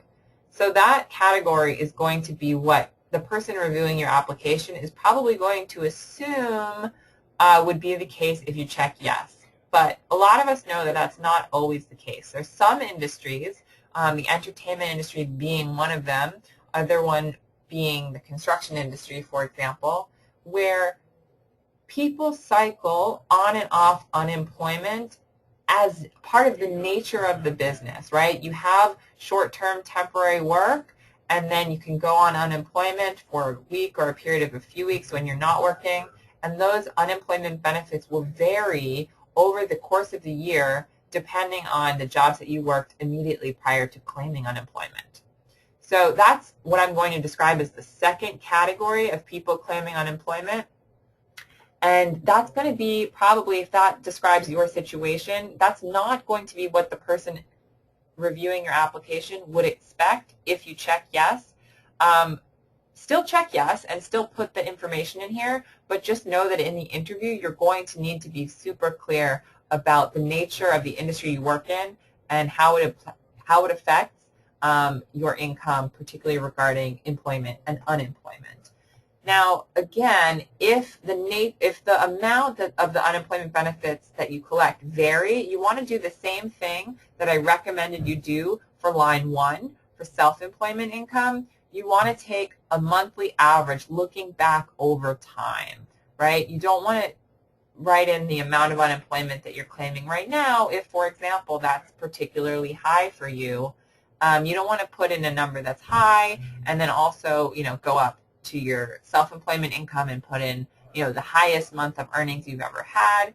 You want to take an average for both of these things so that if you added them together, that would look like a typical month of income for you.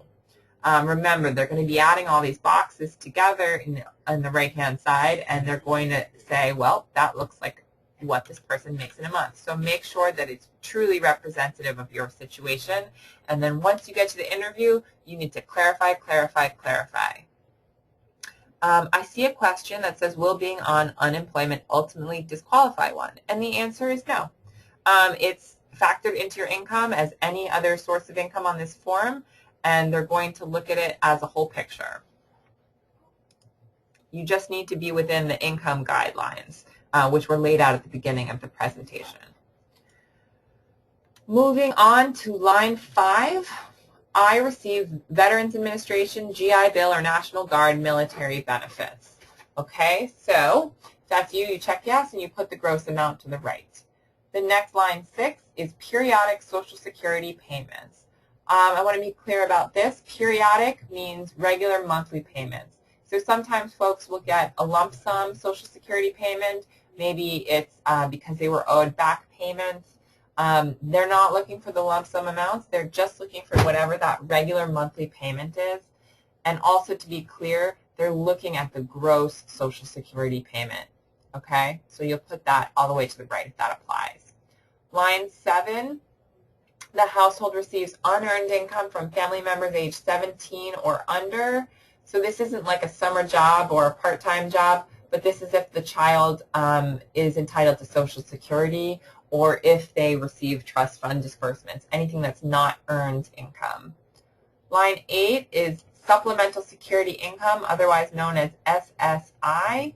If that's you, check yes and put the amount to the right. Anything that doesn't apply to you, remember to check no, okay? Line 9 is I receive disability or death benefits other than Social Security. That's you, check yes. I receive public assistance, line 10, TANF or AFDC. TANF stands for Temporary Aid to Needy Families. In California, that would be known as CalWORKs. So just to answer another question that came in, does the SSDI benefits for under 6, and do I put the monthly or annual? Okay, I'm not sure what under 6 means, but you put the monthly amount. For everything in the right-hand column, you have to put the monthly amount, not annual. Okay, go on, line 6. Yes, Social Security, SSDI is a type of Social Security, yes. So you're going to put that under line 6. Thank you for clarifying. Any other type of disability that's not Social Security, SSDI, but comes from a private company, then you'd put that in line 9. Okay, thanks for clarifying. Another question about disability. I will begin receiving disability benefits starting on July 9th, 2014. What do I put here as of the application date? 6/16. If you know the amount of disability that you're going to be collecting, if you know the monthly amount, I would put that in this form, and I'd put a little star to the right, and I would say, you know, will start collecting as of July 9th, 2014, just to be super clear. But that's very pertinent because by the time you're renting the apartment, if you're admitted, that will count towards your income. So definitely write that in if you know the amount. Does medical count as public assistance? Medi-Cal count as public assistance? No, it does not. Okay. Great. I think we're doing great here. We're on schedule. Line 11 is I am entitled to receive child support payments. Okay, so yes or no, and then if you selected yes, they do have a few follow-up questions here. Line 12, I receive alimony or spousal support payments. Okay, so pretty straightforward, yes or no, and the amount. 13 is I receive periodic payments from trusts, annuities, inheritance, retirement funds or pensions, insurance policies, or lottery winnings.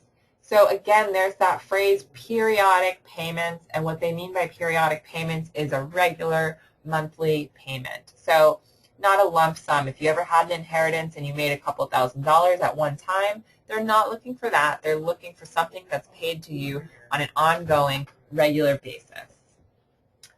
Line 14, I receive income from real or personal property. So a lot of people will ask, you know, if I own property or if I have a rental property, am I automatically disqualified from subsidized housing, from affordable subsidized housing? And the answer is no. But if you do have property, you need to disclose any income that you make from it, and then you need to disclose the value of it as an asset, which we'll see when we move on to the second page of this application. So if you do receive any income from property, then you'll check yes, and you'll see this extra note in the box. Use net earned income. So if you receive income from property, then you're going to use essentially whatever you earn, and then you'll be able to subtract any expenses on the property, again, that you would be able to declare on your taxes. So the mortgage payment, any upkeep on the home, and take just the net for line 14. Finally, line 15 is student financial aid, public or private, not including student loans. Okay, so they're just looking for grants here, public or private student financial aid grants, and loans are not considered income. Essentially, they're considered debt. So any loans, student loans or other types of loans, don't count as income on this form. And ignore what it's saying here in the bottom. This is essentially for office use. Just check yes or no regarding student financial aid in the form of grants. All right, let me just take a quick sip of water here. Asset information. So this is the second page on the third of 3 documents that comprise our One Santa Fe application. So we're almost there for One Santa Fe. Why do they need to know about your assets? I answered the question earlier whether or not there's an asset limit for this property. And the answer is no, there's no asset limit. But this housing is being made affordable through a program called the Low Income Housing Tax Credit Program. Both this and Parcel M Grand Avenue, same government program. And basically the rules for this program say, you know, there's annual household income requirements, and then they'll take a portion, a small percentage of your assets, and they'll add that to your annual income and use that for purposes of determining whether or not you meet the eligibility guidelines. So they'll just take a small percentage, usually around 2%, could be more if you have a lot of assets and you earn a lot of interest on those assets. But typically it's around 2% of your total assets that they will add to your annual income for purposes of qualifying you. So we'll just need to fill out all this information fully here. Line 16, I have a checking account. So a checking account is an asset. That's money that you have access to.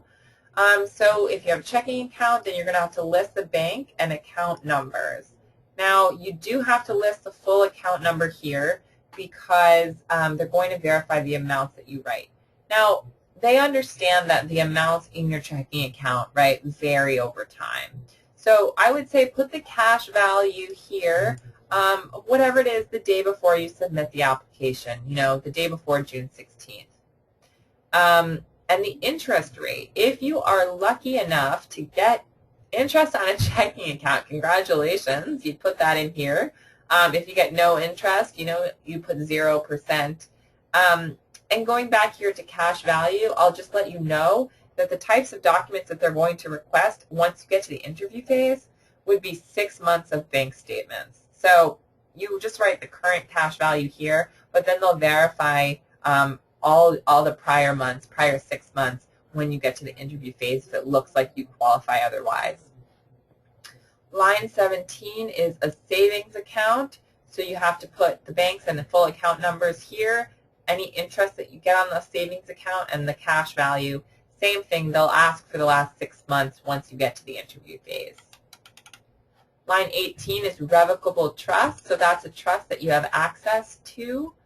If yes, what's the source, what's the interest, what's the cash value? Line 19 is real estate, so this is what I mentioned before. Owning real estate doesn't qualify you out of hand, disqualify you out of hand, but you need to be transparent. So what type of real estate you own, whether it's a condo or a home or just property. There's no space for interest because that's not how property works. You don't earn interest, but you will have to put cash value, and I would just put that as the most recent appraised value, and then further documentation could be requested at the interview phase. Again, they're only going to take a small percentage of the value, and that would just be the cash value that you'd walk away from a sale with and add that to your annual income.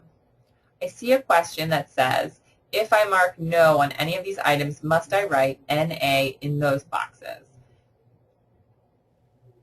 It's a little bit overkill. I acknowledge that seems a little bit overkill, and it might not even be required. But as I read the instructions, it says, we need to fill out the applications completely, and if it's not fully complete, they could send you to the back of the line.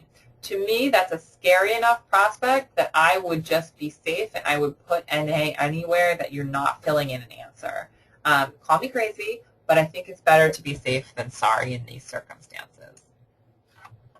So moving on to line 20, it is, I own stocks, bonds, mutual funds, or treasury bills. Okay, so if that's you, you're going to list the sources, the interest, and the cash value. 21 is certificates of deposits, CDs, and money market accounts. Line 22 is an IRA, a lump sum pension, a Q account, or a 401k.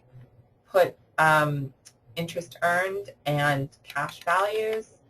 23 is a whole life insurance policy. So this is a kind of life insurance policy where there's a lump sum amount that if at one time you wanted to cash out, you could cash out and get a payment. So if that's the case, how many policies and what's the total cash value that you could take out? Line 24 is I have cash on hand or in a safety deposit box. Again, that's asset because that's any money that you have access to. So you need to disclose that and the amount. I see a question here saying there's only space for 3 lines under stocks and bonds. Should you add another sheet if you have more than that? I would say as much as possible, if you can keep it to this form, try to do that. So if you could write a few things in small print on the bottom or maybe the top, do that. If you really have a lot of stocks and bonds, then I would add another sheet and just clarify that when you pass in your application, whoever you're speaking to when you pass it in. Line 25, I have disposed of assets, i.e. given away money or assets for less than fair market value in the past 2 years. So this is a little bit of a funny question, and you may be wondering why they're asking.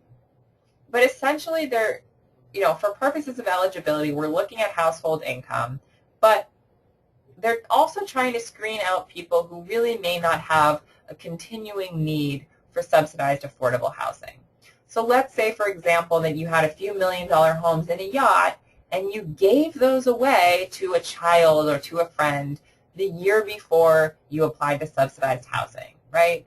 Then you may still have an income within the guidelines. You may still have an income of $25,000 a year, for example, but having had millions of dollars worth of assets which you've given away doesn't seem like you're really a qualified candidate for subsidized housing.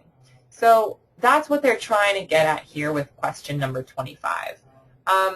Now, the example I gave was sort of, a hyperbole. It was a very exaggerated example, but if there's any situation where you've given away an asset or sold it to someone for less than what the fair market value would be, it doesn't automatically disqualify you, but you need to disclose to them the value of the item that you sold, and again, they'll take, or that you gave away, and again, they'll take a very small percentage of that and add that to your annual income for qualifying purposes. Line 26. So I have or anticipate receiving income or assets other than all of those things listed above. This is a place where if there's anything that for any reason hasn't come up, then you need to disclose it. And if you're not sure whether or not it counts as income, put it anyway, and the management company will be able to determine whether or not that would count as income. I would also put anything here that you will be receiving. This could be a good place for the person who asked the question before about maybe receiving disability income starting in July. You could also put that under line 26. Maybe you received a grant and but the payment hasn't come in yet, but you'll be getting that grant. This is another example of something that would go in line 26. A question here about stocks. If I have stocks, will this disqualify me? The answer is no. Having stocks or any other assets won't disqualify you. They just need to know the amount of the asset, and they'll take a small percentage of that, and they'll add it to your annual income for purposes of qualifying. Another question. If I have a pension from SAG, that's the Screen Actors Guild, but I am not receiving it, do I have to list that? If the pension is a lump sum, so let's say you have like a dollar amount in that pension, then you have to list it here and whatever the dollar amount is. Okay, so that would count as an asset. So we're finished income and assets on this form, and on the bottom of this form there is a question about student status. Now, why is this on the application? Well, I'll just briefly give you some background. I mentioned that the program that makes the housing affordable in these buildings is called the Low-Income Housing Tax Credit Program. And this was created by an act of Congress in 1986, I believe. And Congress at that time thought it was an absolutely great idea to subsidize the construction of housing for low-income people. But for whatever reason, they weren't too keen on subsidizing the construction of dormitories. They didn't want this program to be used to construct dormitories. So they put a rule into effect, which is still in place today, which says that no household residing in one of these units can be comprised entirely of full-time students.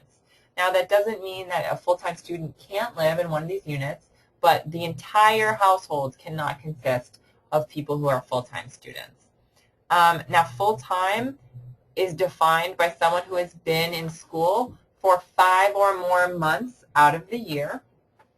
And for that time period, full-time is defined by the institution where the person is enrolled, okay? So first question is, does the household consist of persons who are all full-time students? Yes or no? Does the household consist of all persons who have been full-time student in the previous 5 months? Yes or no? And does your household anticipate becoming a full-time student household in the next 12 months, okay? So if you answer yes to any of these questions, there are some exceptions to the full-time student rule, which I just described. So I won't read them all now. I'll let you read them on your own time, but you can read through these exceptions, and if any of them apply to you, check yes, otherwise check no. But if they do apply to you, it's possible, even if you're a full-time student household, that you would qualify. Now, you're certifying here that every single thing you put in this application is true and accurate to the best of your knowledge, okay? So any false representation is an act of fraud. Don't let that be you. You have to disclose absolutely everything. If you're not sure if you should disclose it anyway, okay? Because they're going to deny or reject you if they think that you've been incomplete, misleading, or put anything false down here. You'll print your name on the bottom and you'll sign it. Don't sign it until June 16th when you get to the temporary leasing office, because as you can see here, it needs to be signed by a witness. So that's this form. Again, each adult member of the household will fill out this form, as they will fill out all 3 forms that comprise the application package. And I am going to go to some of our questions, and then we have about an hour left to talk about our second property, which is Parcel M, Grand Avenue Apartments, and I promise it will take less time than One Santa Fe. So let's go to questions. At the top, if you have a charged off account, but all your other credit is good standing, should I just not bother? All I have to go off of is the official application criteria, and it does say no accounts can be in a charge-off status. So that's what I'm going off of, and you know, to the best of my knowledge, no accounts can be in a charge-off status. Next question. I have a lawsuit in which someone owes me a large amount of money. I may never receive any of the money, but I may.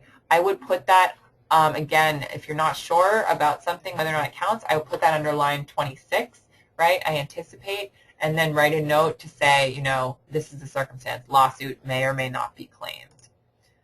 Next question. Do I answer no to all of them if I answered no above regarding students? So all of these questions. Well, here it says if you answered yes to any of the previous 3 questions, are you, right? So again, it may be overkill to put no here. I don't think it can hurt you. It doesn't look like you're required to do it. Last question. What about residuals? Great question, okay, for those of you who are out there in the performing fields. Is that listed in both additional income, even though it is not consistent, or a source of other money coming to you in the asset section, or both?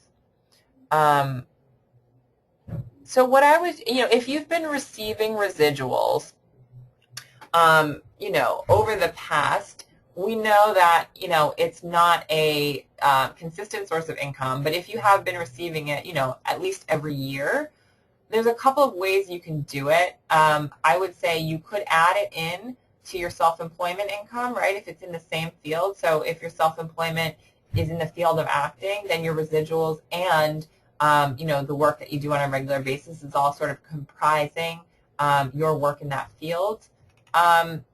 You can also put it, again, under, as you mentioned, line 26, which is additional income that hasn't come up above. I think either one would be fine. You just need to make sure that you factor it in somehow.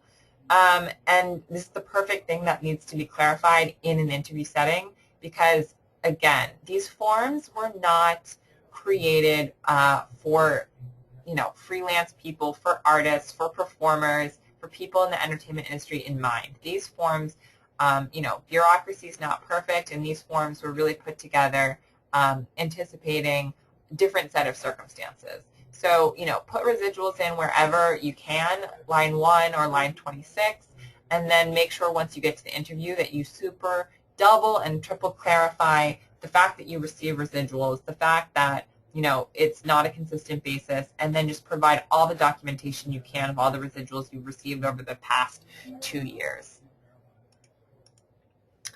All right, so it looks like we have completed all 3 of these documents for the One Santa Fe package. So let's just review what the process is going to be like. After you submit your application on June 16th, right, there'll be a credit check and a criminal background check on all 275. And the turnaround time when they call you is going to vary because the construction schedule is sort of ongoing and units will be completed in phases. But they'll start calling people who pass the criminal and credit checks in order down the list as apartments become available, and they'll call you to schedule an interview. Again, you'll have 24 hours to return the call. They'll give you, most likely you'll be in the interview and they'll review everything on your application with you to determine whether or not it looks like you're eligible, and this is where you'll have, an opportunity to clarify all those inconsistent or strange things about your income, about your unemployment, about your rental history, to really play up your financial responsibility. And if it looks like based on that interview that you would be eligible, they're going to give you a list of documents to provide to them which need to substantiate everything in your application. So going off of the document checklist, which I pointed out to you earlier, which is available on our website, that can give you a sneak peek of the types of things that would be requested. And again, if it looks like you qualify at that time, you can put down a holding deposit. This is just a screenshot of that document, our checklist we've created for you, available at www.affordableartisthousing.org. And, I want to emphasize to you, particularly if you're self-employed, freelance, independent contractor, an artist in the business, anything like that, you need to explain that, preempt the confusion if you're not a typical 9-to-5. These forms were not created for you, so you need to be able to really make sure everyone's on the same page about your income and the nature of your income. If you're freelance or self-employed, you need to be able to show income and expenses for the current year, for 2014, even though you haven't done taxes yet on this year. They're going to want you to do a projection, so that needs to be based on actual facts. So you need all the year-to-date documentation, and then you need to project to year-end. Again, make sure you have a good tax professional on speed dial to help you with that projection. I would not be able to answer questions that are that specific in nature. And of course, be professional, polite, and clear in the interview. Okay, if you don't get picked, I'm just answering a few questions quickly. If you don't get picked, you get the $43 deposit back. It's not a deposit, it's actually a fee for the credit check, so the answer is no. And another question, would you recommend we put no in the second set of questions regarding students after I answer no to the above questions? Oh, okay, yeah, this is what I answered earlier, and, it seems like it's overkill. I just don't think it can hurt you to do it, so, I may be paranoid, but I would do it just in case. Moving forward, I want everyone to take notes in the interview and during any phone calls, right? So they may call you for an interview, and you would just be so excited that they called you that you just say yes, yes, yes, yes, yes, and then you hang up and you think to yourself, oh, I don't have any recollection of what they asked me to do or what I'm supposed to prepare, right? So I say just be cool if they call you and say, you know what, can you give me a moment? I need to get a pen and paper so I can take notes. And they will be more than happy to give you that opportunity. Also, you want to note the name of who you're speaking to, and you want to get as much as possible in writing, right? Know who the contact information is to follow up, and make sure that you keep all copies of correspondence in an organized file. So any hard copies, any mail, any emails, all the notes from your phone calls and in-person meetings, I think should be in chronological order in an organized file. Just to let you know, the people who are running these processes, their objective is to rent up the apartments as quickly as possible and to follow all the government guidelines, okay? Those are their objectives, right? And sometimes it's possible that the person going through the process can be a little bit confused, or something can happen that doesn't seem right, or you're getting conflicting information from different people. It is your responsibility to keep track of everything you're being told and make sure that if you have any confusion about it, that you're the one to clarify it, okay? That's your responsibility. So your part in this puzzle is going to be keeping absolutely perfect documentation of everything that's gone on and raising, questions when they come up for you, right? Because that's, the person who's taking you through this process, that's not their objective. You're going to need to be responsible for that.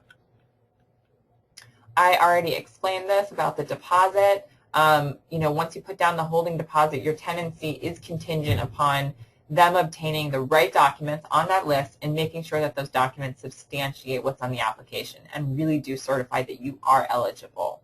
And again, I wanted to reiterate that if you disagree with the determination or if you need clarification, you can appeal in writing. You need to do that immediately. I would say the day or the day after you get that that rejection letter, and keep a copy for yourself for your records.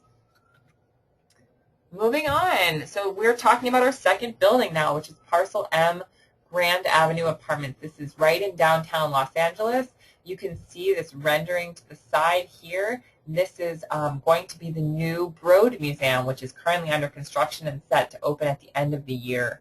We're looking at fall move-ins for Grand Avenue Apartments. It's a luxury building. It's a block away from the Walt Disney Concert Hall. I believe it's between 2nd and 3rd Streets, but again, right next to the Broad Museum and a block from the Disney Concert Hall on Grand Avenue. The company who's developing and managing this is called the Related Companies. So you can go to this website to download their application. It's www.afrental.com/LA. That's A, F as in Frank, F as in Frank, rental.com/LA. Now, I'll tell you, I've gotten some feedback that it's difficult to download the application, but what you can do, and what I actually highly recommend that you do is you fill in on that website your name and your address, and they can send you a hard copy of the application. And you'll see why this is important in a moment, but if you ask for a hard copy, they'll also send you an envelope, an addressed envelope where you can return the application. And you really want to make sure that you return it in the right type of envelope because they have certain criteria about that. So I just recommend for anyone who's doing this, you go to that website and you fill in your information to have them send you a hard copy of the application.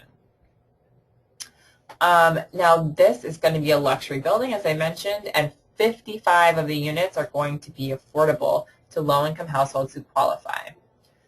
So the amenities include a 24-hour attended lobby, a fitness center, a pool, a roof terrace, an outdoor barbecue, and other amenities. So some might require a fee, right? One Santa Fe has free amenities, or amenities are included within the rents, which is unusual. This building will have a fee for some amenities.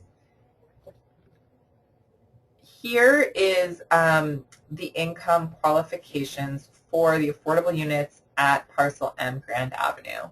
So you can see they've actually calculated the minimum income for each unit type and household size for you. So you don't have to calculate that for yourself.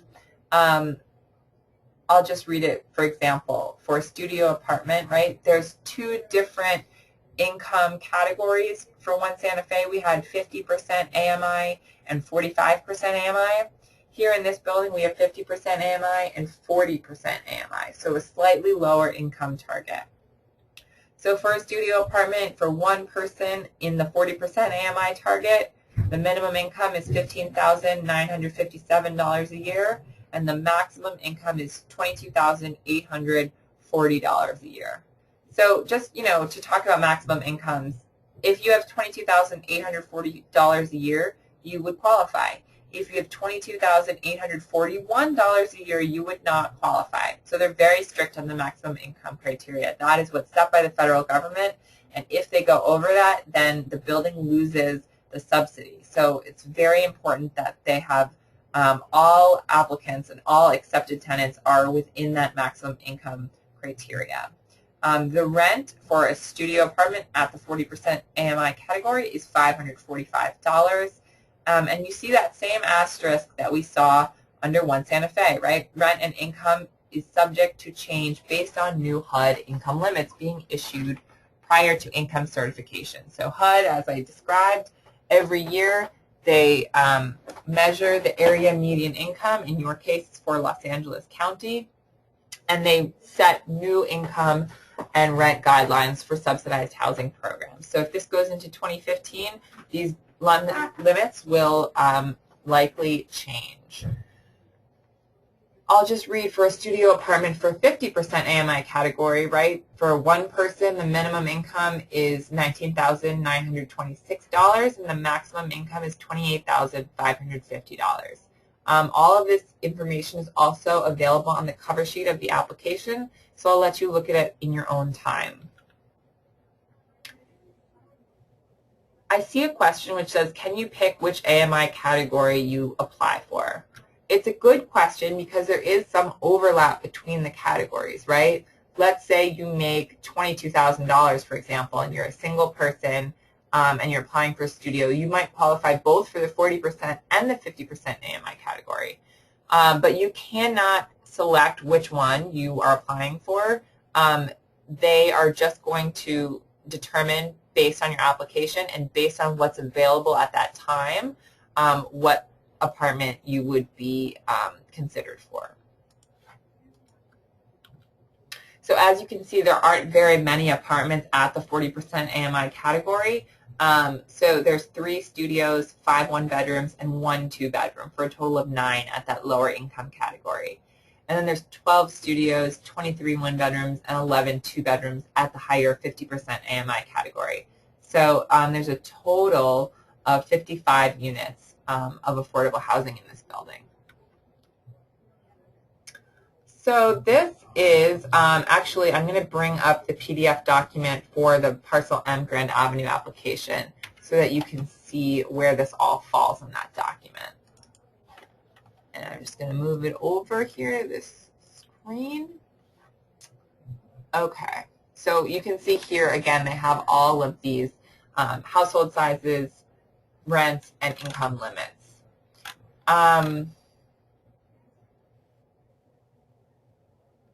Basic information. You can review that on your own time. But scrolling down here to the bottom of the cover sheet on the application, your application must be postmarked by June 30th, 2014. So the process for this building is very different than for One Santa Fe. One Santa Fe is a first come, first serve process. You'll be lining up. People will be online for June 16th, 9 a.m. when they start accepting applications. But this building, Parcel M Grand Avenue, is a lottery process, and applications will only be accepted by mail, not in person. So your application must be postmarked by June 30th, 2014. Any applications postmarked after that date will be set aside for possible future consideration. I will tell you, though, I highly recommend that you get it in by the deadline. There are going to be many applications, likely thousands of applications, for just 55 units, so you want to make sure you're considered in the first round. Applications will be opened only after the application deadline noted above. So, you know, it's not going to benefit you to get your application in today versus next week. For example, returned applications will be selected at random and logged in the order that they are opened. So they're going to open, if they receive more than 3,000 applications, they're going to stop at 3,000. They're only going to select randomly 3,000 applications out of the total pool of returned applications. And then as they select them randomly, they're going to put them in a list in order. So they'll be the first application selected will be number 1, the second application selected randomly will be number 2. And then they will review the qualifications in those applications in order. So I said, you know, there's no benefit to you getting your application in, you know, tomorrow, you know, May 28th versus next week. But don't wait until the absolute last minute, because you know, so it's like, I can't remember the name of the law, but there's a law, like anything that can go wrong will go wrong, right? So you know that on June 30th, if you wait till that day, your car is going to be out of gas or something and you won't have any stamps in the house. So just make sure that you're reasonable and you get this in by the deadline. Now note the second paragraph here, all applications must be sent by regular mail in a standard letter size envelope only, okay? Oh, Murphy's Law. Thank you. Someone said Murphy's Law. That's right. Anything that can't. Many people are chiming in Murphy's Law. Thank you. This is what's so great about this being an interactive webinar. All right.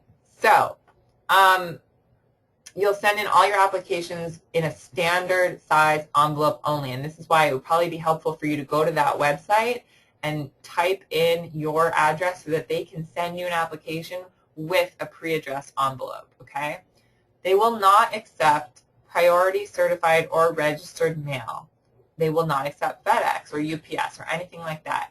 You have to send it regular mail. And I've worked with other people applying for buildings with the related companies, and they've had this rule in the past, and inevitably somebody is very nervous that their application won't be received, so they send it certified mail or registered mail, and their application was not accepted, and there was nothing that we could do, nothing that they could do to have their application reviewed. So, you know, you want to be really sure that you follow these guidelines. And I would consider this an exercise in letting go, right? Like, I understand this is, something that everyone's really concerned about, and you want to make sure your application is reviewed, but it won't be reviewed if you send it by any of these methods. So you just have to put it in the mailbox and just say to yourself, they will receive my application.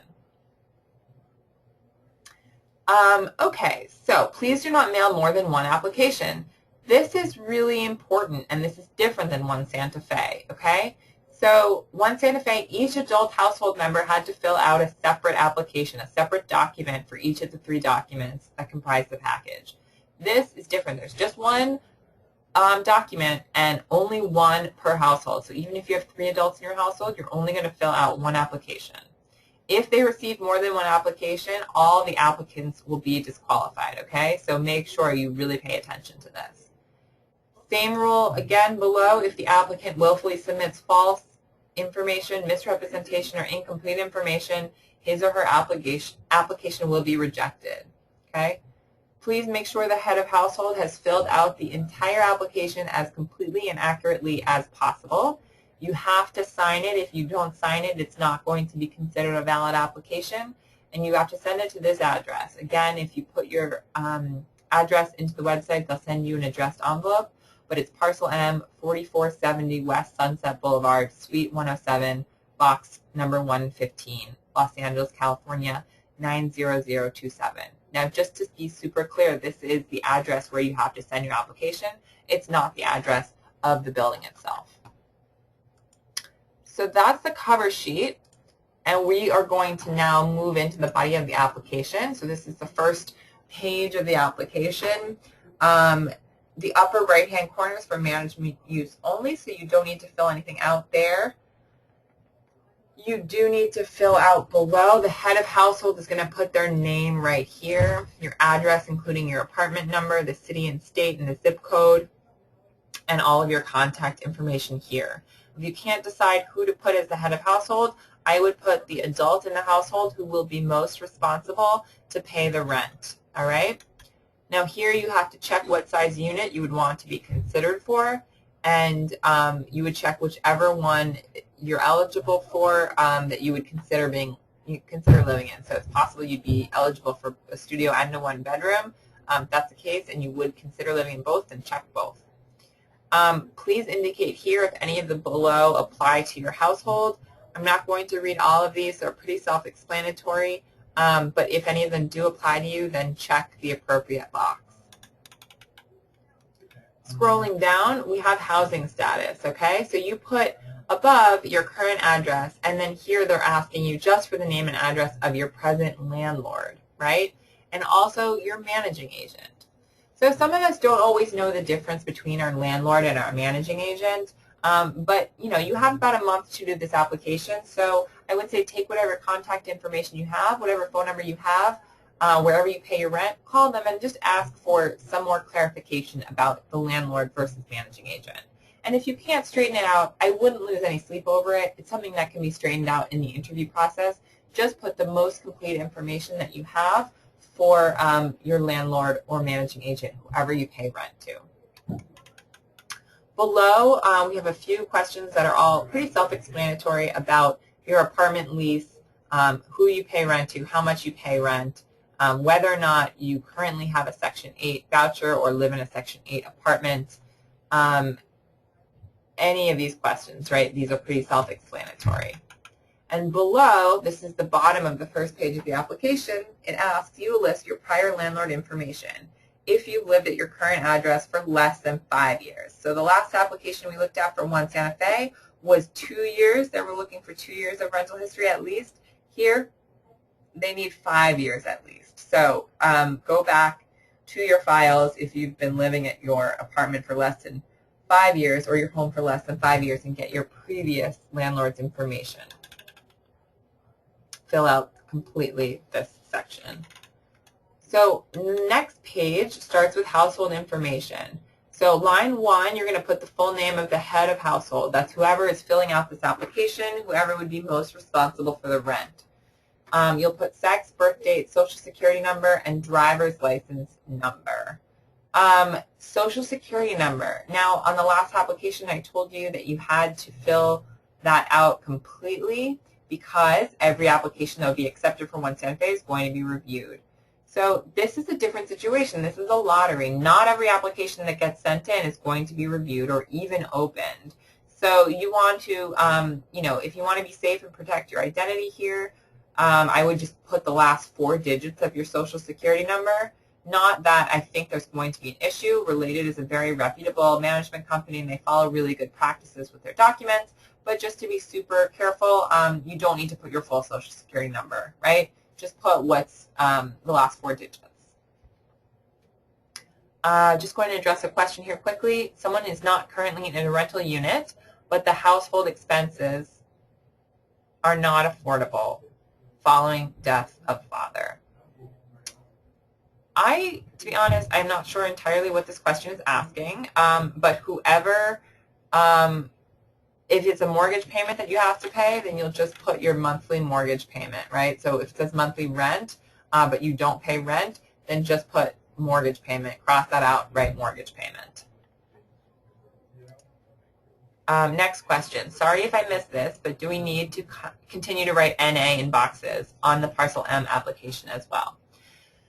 No, I don't think they're going to be as specific and go through it as completely as they did at One Santa Fe. But like I was saying before, I'm a little bit crazy. I might be overkill person, but I think it's better to, you know, be safe than sorry, and it can't hurt if a section doesn't apply to you to write NA.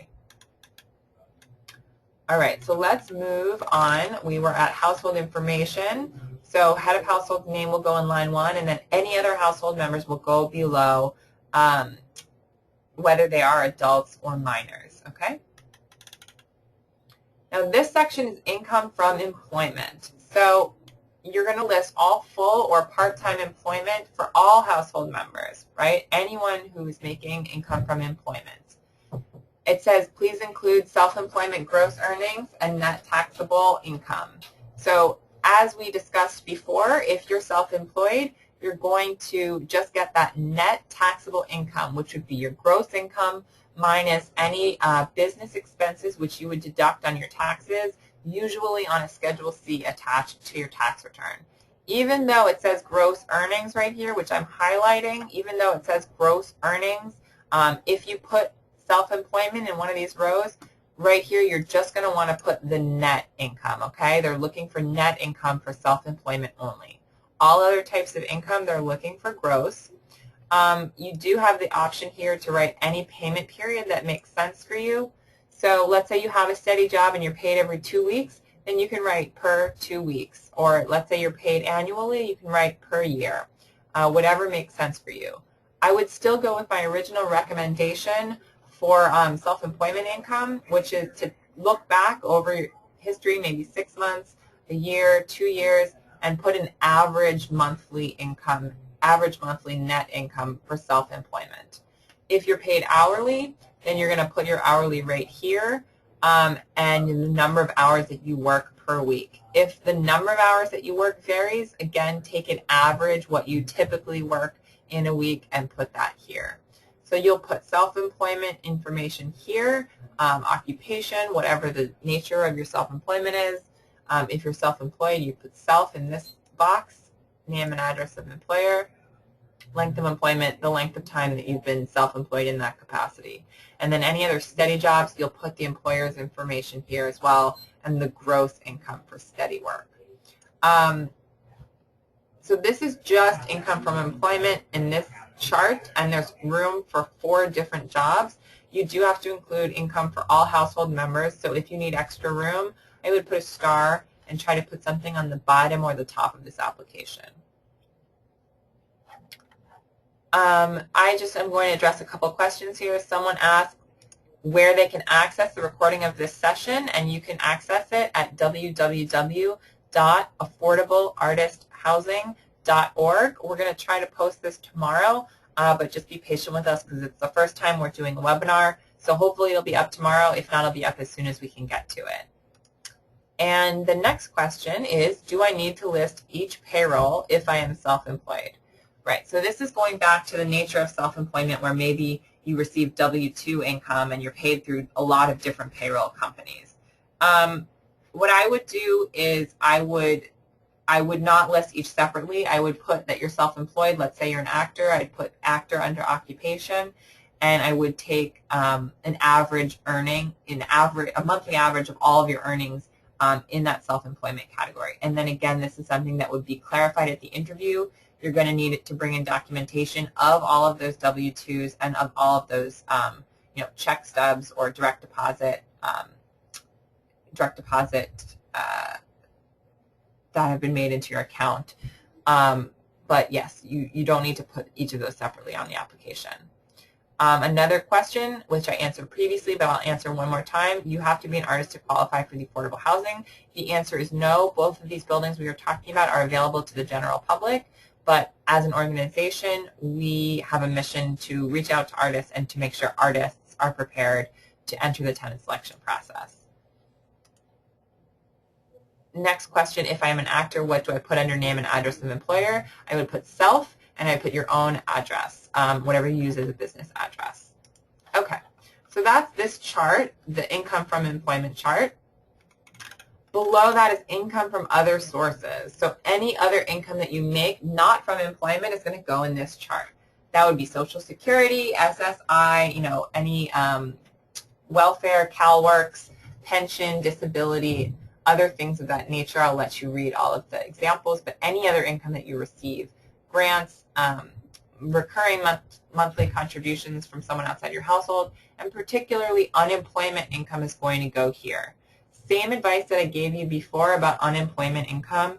If the amount of unemployment that you claim varies over, as you kind of cycle on and off unemployment because it's the nature of your employment, the nature of your industry, then I would look historically and take a monthly average of your unemployment. Because remember, they're going to add all of these lines up. So they'll add your self-employment to whatever unemployment income you put here, and they're going to say that's a typical month of income for this person. So make sure that it's reasonable.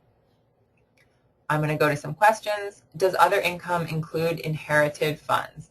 Yes, if you receive funds, inheritance on a regular monthly basis, that would go here. If you just received it once in a lump sum and put that money into an account somewhere, that's going to be captured under assets on the next page. Next question, if I get food stamps, does that need to be listed also? Food stamps do not count as income for subsidized housing because it can't be used for anything but food. So no, food stamps do not need to go on this application.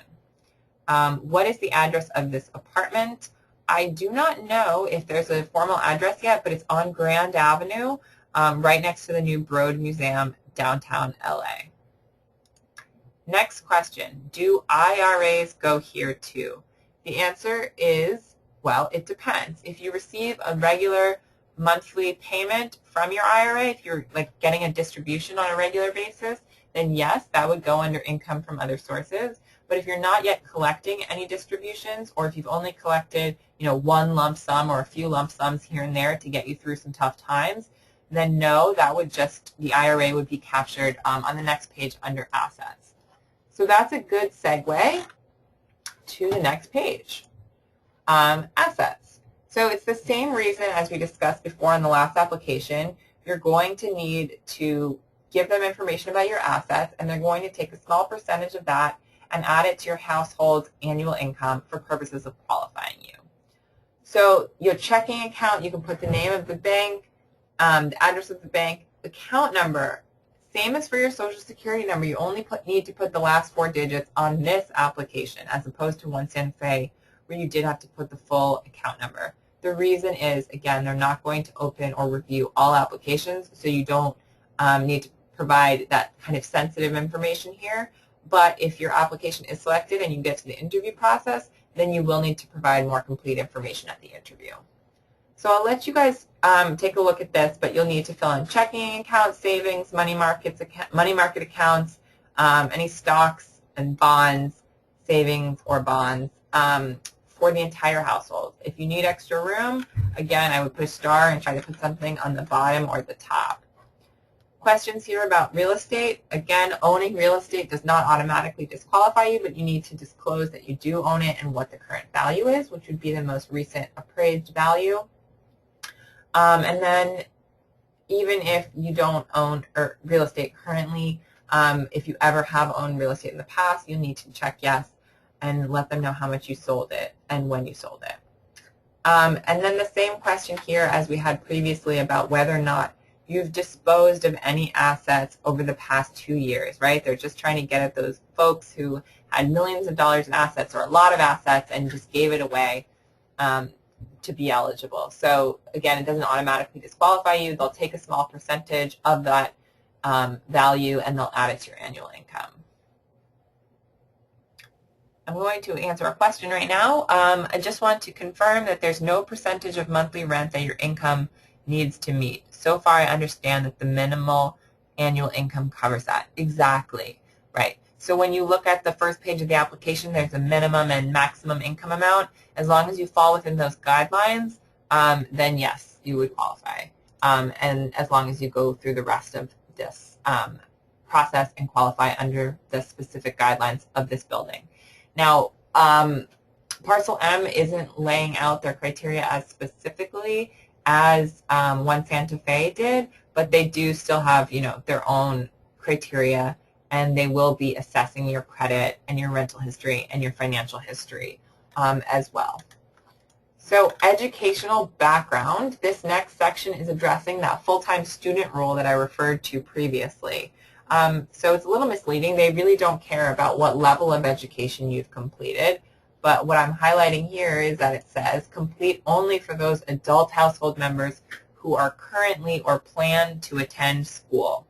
So if that's the case, then you'll put the name of the household member, the name and address of the school, and the phone number, and you'll check full or part-time. Again, full-time is in school 5 or more months out of the year, and for that time, full-time is defined by the institution. Okay, program information. So we're moving on here, and these questions are all relatively self-explanatory. So, I'll let you guys review these and answer them on your own time. The one question I'll just call to your attention is, how did you hear about our development? And if it was through us, through our website, through anything, any of our emails, then I would write Affordable Housing Partnership for Artists. That's the name of this partnership, and the Actors Fund is a member of the Affordable Housing Partnership for Artists. This is the last page of the application. So congratulations, we are almost there and we're right on schedule. I want to draw your attention to the fact that there are 2 places, not one, but 2 places on this application that you must sign. If you do not sign, then this application will not be considered valid. So the first place is right here. I'm highlighting it. I acknowledge that a criminal background check of all adult household members will be part of the application process, and I authorize that check. So you're signing here to authorize the criminal background check, and you'll write the date. Then you're going to sign below here as well, and that signature is to declare that the statements contained in this application are true and complete to the best of your knowledge, right? You'll sign and date here. That's the head of household. Then any other adult household member is going to sign below here and date here, right? They're telling you again, anything that's misleading, false, incomplete, it's going to be grounds for rejection. So you have to be completely honest here. And at the bottom, they're drawing attention again to all of the instructions about how to send in the application. So I know for a fact no one who's following along in this webinar is going to send this certified, registered, or priority mail, right? You guys know you have to send it by regular mail in a regular standard letter size envelope to this address. I recommend you go to affrental.com/LA, fill in your name and address, and have them send you a blank application with an addressed envelope so that you know it's in the right envelope.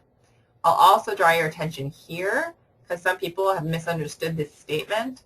It says positively no pets, large appliances, or water beds are permitted without the owner's prior written approval and signed agreement. So that doesn't mean that no pets are allowed. It just means that you have to let them know and they have to approve, right? So up to 2 pets are allowed in this building. this is just an example of what your standard letter size envelope is going to look like. If you put your name in the website, they'll send you one that looks just like this.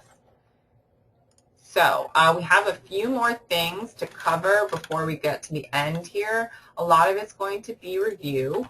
I'm going to address a few questions and then we'll finish up. So here's some questions. Oh, excuse me. Like I told you guys, a few glitches, right? This is live, happening in real time. So do we sign after the colon or on the line? Sign on the line.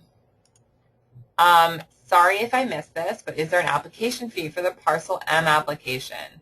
Not at the time of the original application, okay? Because they can't promise that they'll review every application. They may not run a credit check on everyone, so when you mail it in, you don't have to send in any payment. There may be a credit check fee if you get to the interview phase, but not at the initial phase. Next question. Just saw the line about pets. Right, I just addressed that, up to 2 pets.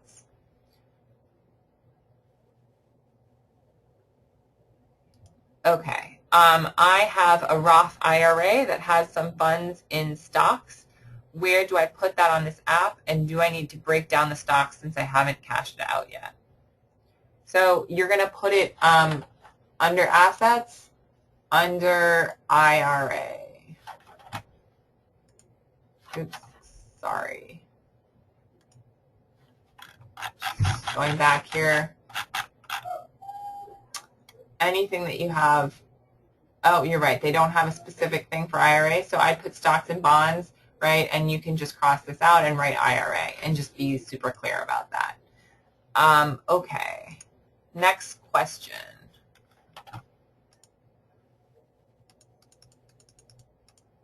What if one of the household members doesn't have a Social Security number? What if they my dependent and have an ITIN number instead? So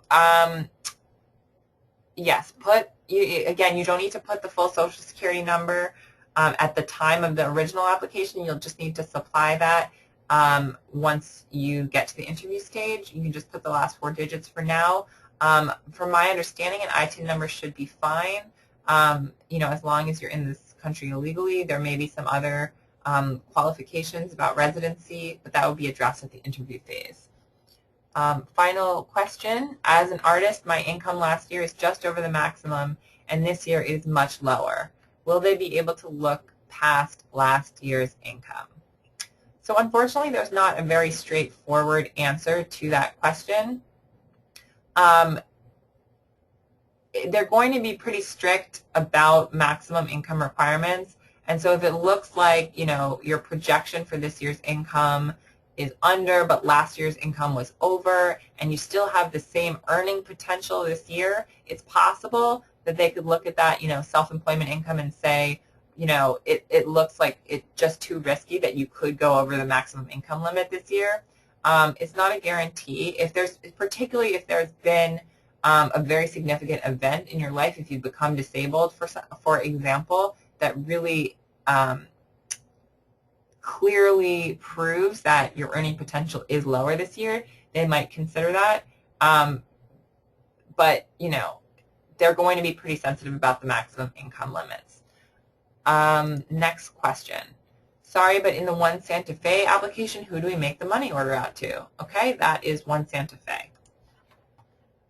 Just want to make sure we're done in time here, so I'll go back to the presentation and just review. Up to 3,000 applications will be selected. So if they receive more than 3,000 applications, they'll only open 3,000. There's a few options. So if they select your applications out of that pool, that initial pool, there's 2 basic options. One, they'll review your application and say you're not eligible, you are ineligible. If that's the case, they'll send you a letter if they've selected your application and deemed you ineligible, and they'll describe the reason that they think you're ineligible. You will be able to appeal. It'll say on the letter you have a certain time frame to appeal, and you must appeal within that time frame if you need further clarification or if you feel there was a misunderstanding. If you don't appeal within that time frame, you don't have any grounds to appeal, right? You have to do it within the time frame. So Option 1 is you are ineligible, and option 2 is you might be eligible. Emphasis on the might. They still need to go through that full background check, check all your documentation, etc. But if you might be eligible, either you get a letter requesting an interview and some backup documentation, or you might be eligible, but they've already rented out all the 55 affordable apartments, so they'll tell you that you're on the waiting list, right? They'll give you a number. They'll say your number, 200 on the waiting list. And there may be some instructions on there for how you're supposed to follow up with the waiting list. So how you're going to need to express your continued interest to be on the waiting list. So just whatever that letter says, make sure you read it fully and completely and follow any instructions. Also, just so you know, only applicants who are selected in the lottery, right, only those 3,000 applicants will receive acknowledgement that their application was received. So if your application was not selected, you won't hear back from them. Like an audition, they're going to call you if they're interested. So you won't hear from them if they don't select you. At the interview, you want to make sure to bring all the requested documentation. All adult household members have to be present, and you're going to have to give them more details than you did on the preliminary application. For example, full social security number and bank account numbers. This is the same advice which I gave you before, but I just want to reiterate it, right? If you don't have a typical income profile, if you don't have a 9-to-5 job, if you have income from multiple sources, if you cycle on and off unemployment because of the nature of your industry, you want to make sure you preempt any confusion about that if you get the interview, and really make sure everyone in that room is on the same page and get as much as you can in writing.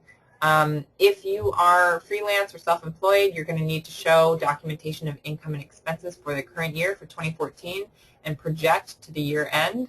Make sure you have a tax professional on speed dial. I cannot advise you on that. Take notes in the interview and during any phone calls, and make sure you note who you're speaking to and know the contact information for follow-up.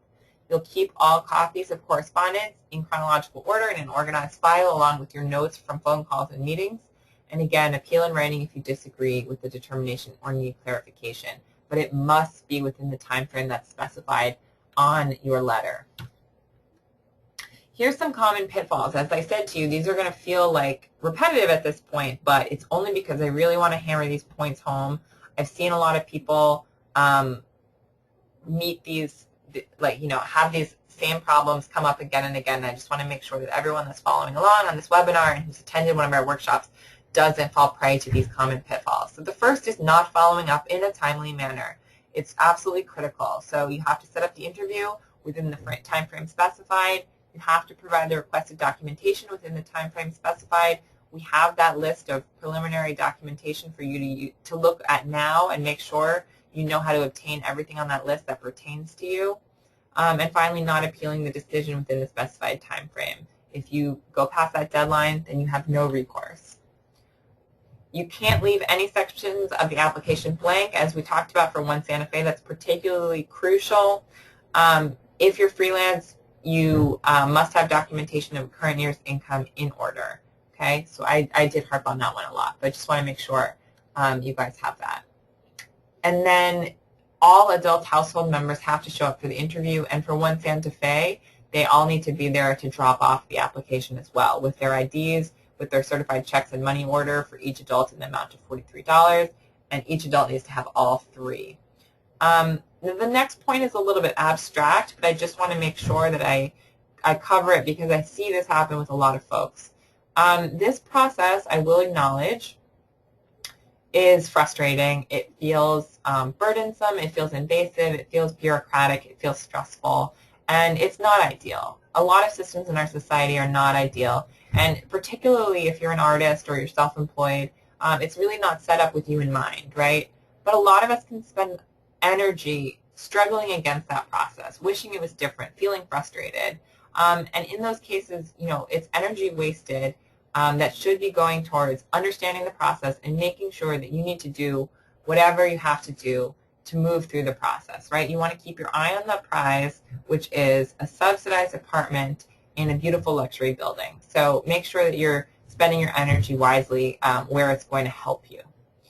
Finally, giving false information, that's a common pitfall. I think a lot of people feel like, you know, if they can just write information in a certain way or represent themselves in a certain way, then their application is going to be reviewed. But frankly, there's no way that you can represent yourself other than the truth, and they will reject you and consider it fraud if you misrepresent yourself on the application.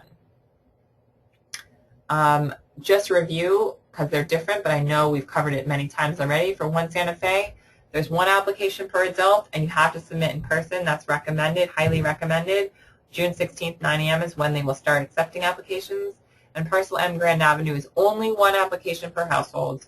Send it in by June 30th, postmarked June 30th or before. Regular letter size envelope only, no registered, certified, priority mail, FedEx, etc. Our website is www.affordableartisthousing.org. That website contains new opportunities. Right now it's just the two that we covered today, but as we find out about new things, we're going to post them there, so make sure you check regularly with us. There will be links to eligibility criteria and application information, contact info and deadlines, materials to help you prepare, things like the document checklist, information about credit. This webinar is going to be posted to the site as soon as we can get to it, hopefully tomorrow.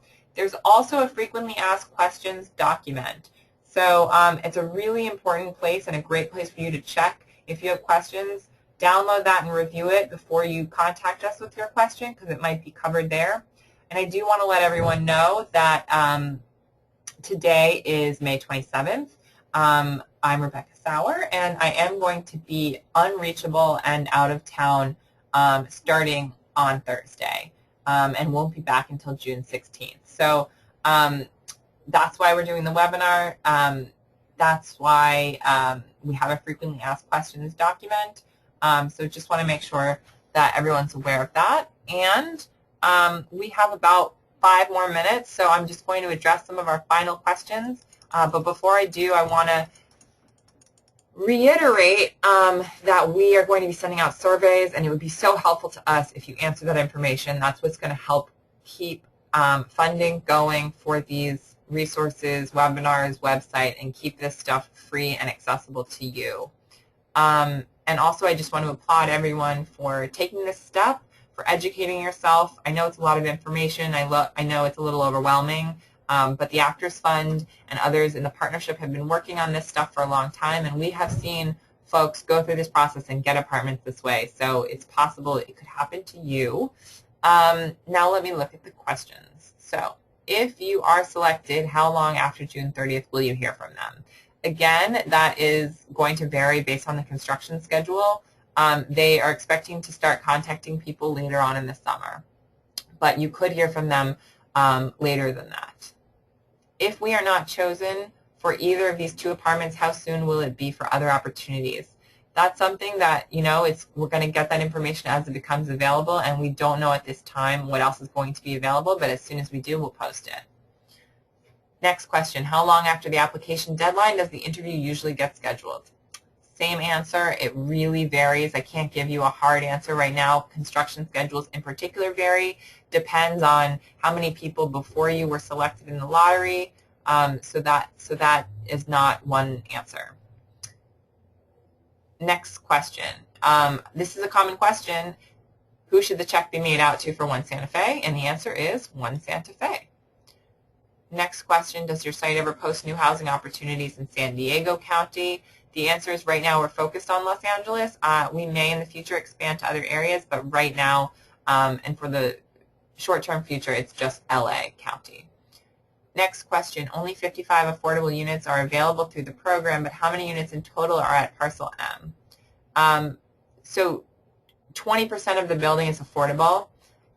So 55 units, affordable units, that constitutes 20% of the total units. So I can't do the math off the top of my head, but that is the answer. Okay, and is there parking for Grand Avenue? I don't know the answer to that at this time, but I'm going to try to get the answer, and if I do, I'll put it on our frequently asked questions document. Next question. If my income falls within the limits, but adding 3% of assets puts you over the limit, does this mean you will be excluded even if you don't receive any money from stocks? unfortunately, the answer to that question is yes. It's not always 3%. It can be 2%, but if you have a large amount of assets and you earn more than 2% of interest on that, then they could use the actual interest earned. But yes, you doing the income from assets calculation and adding that to your income, that could put you over the limit. Okay, so I think that we've answered the majority of the questions here, and I'm going to sign off. So thank you everyone for participating, and please keep checking back with us on our website for more info. So long.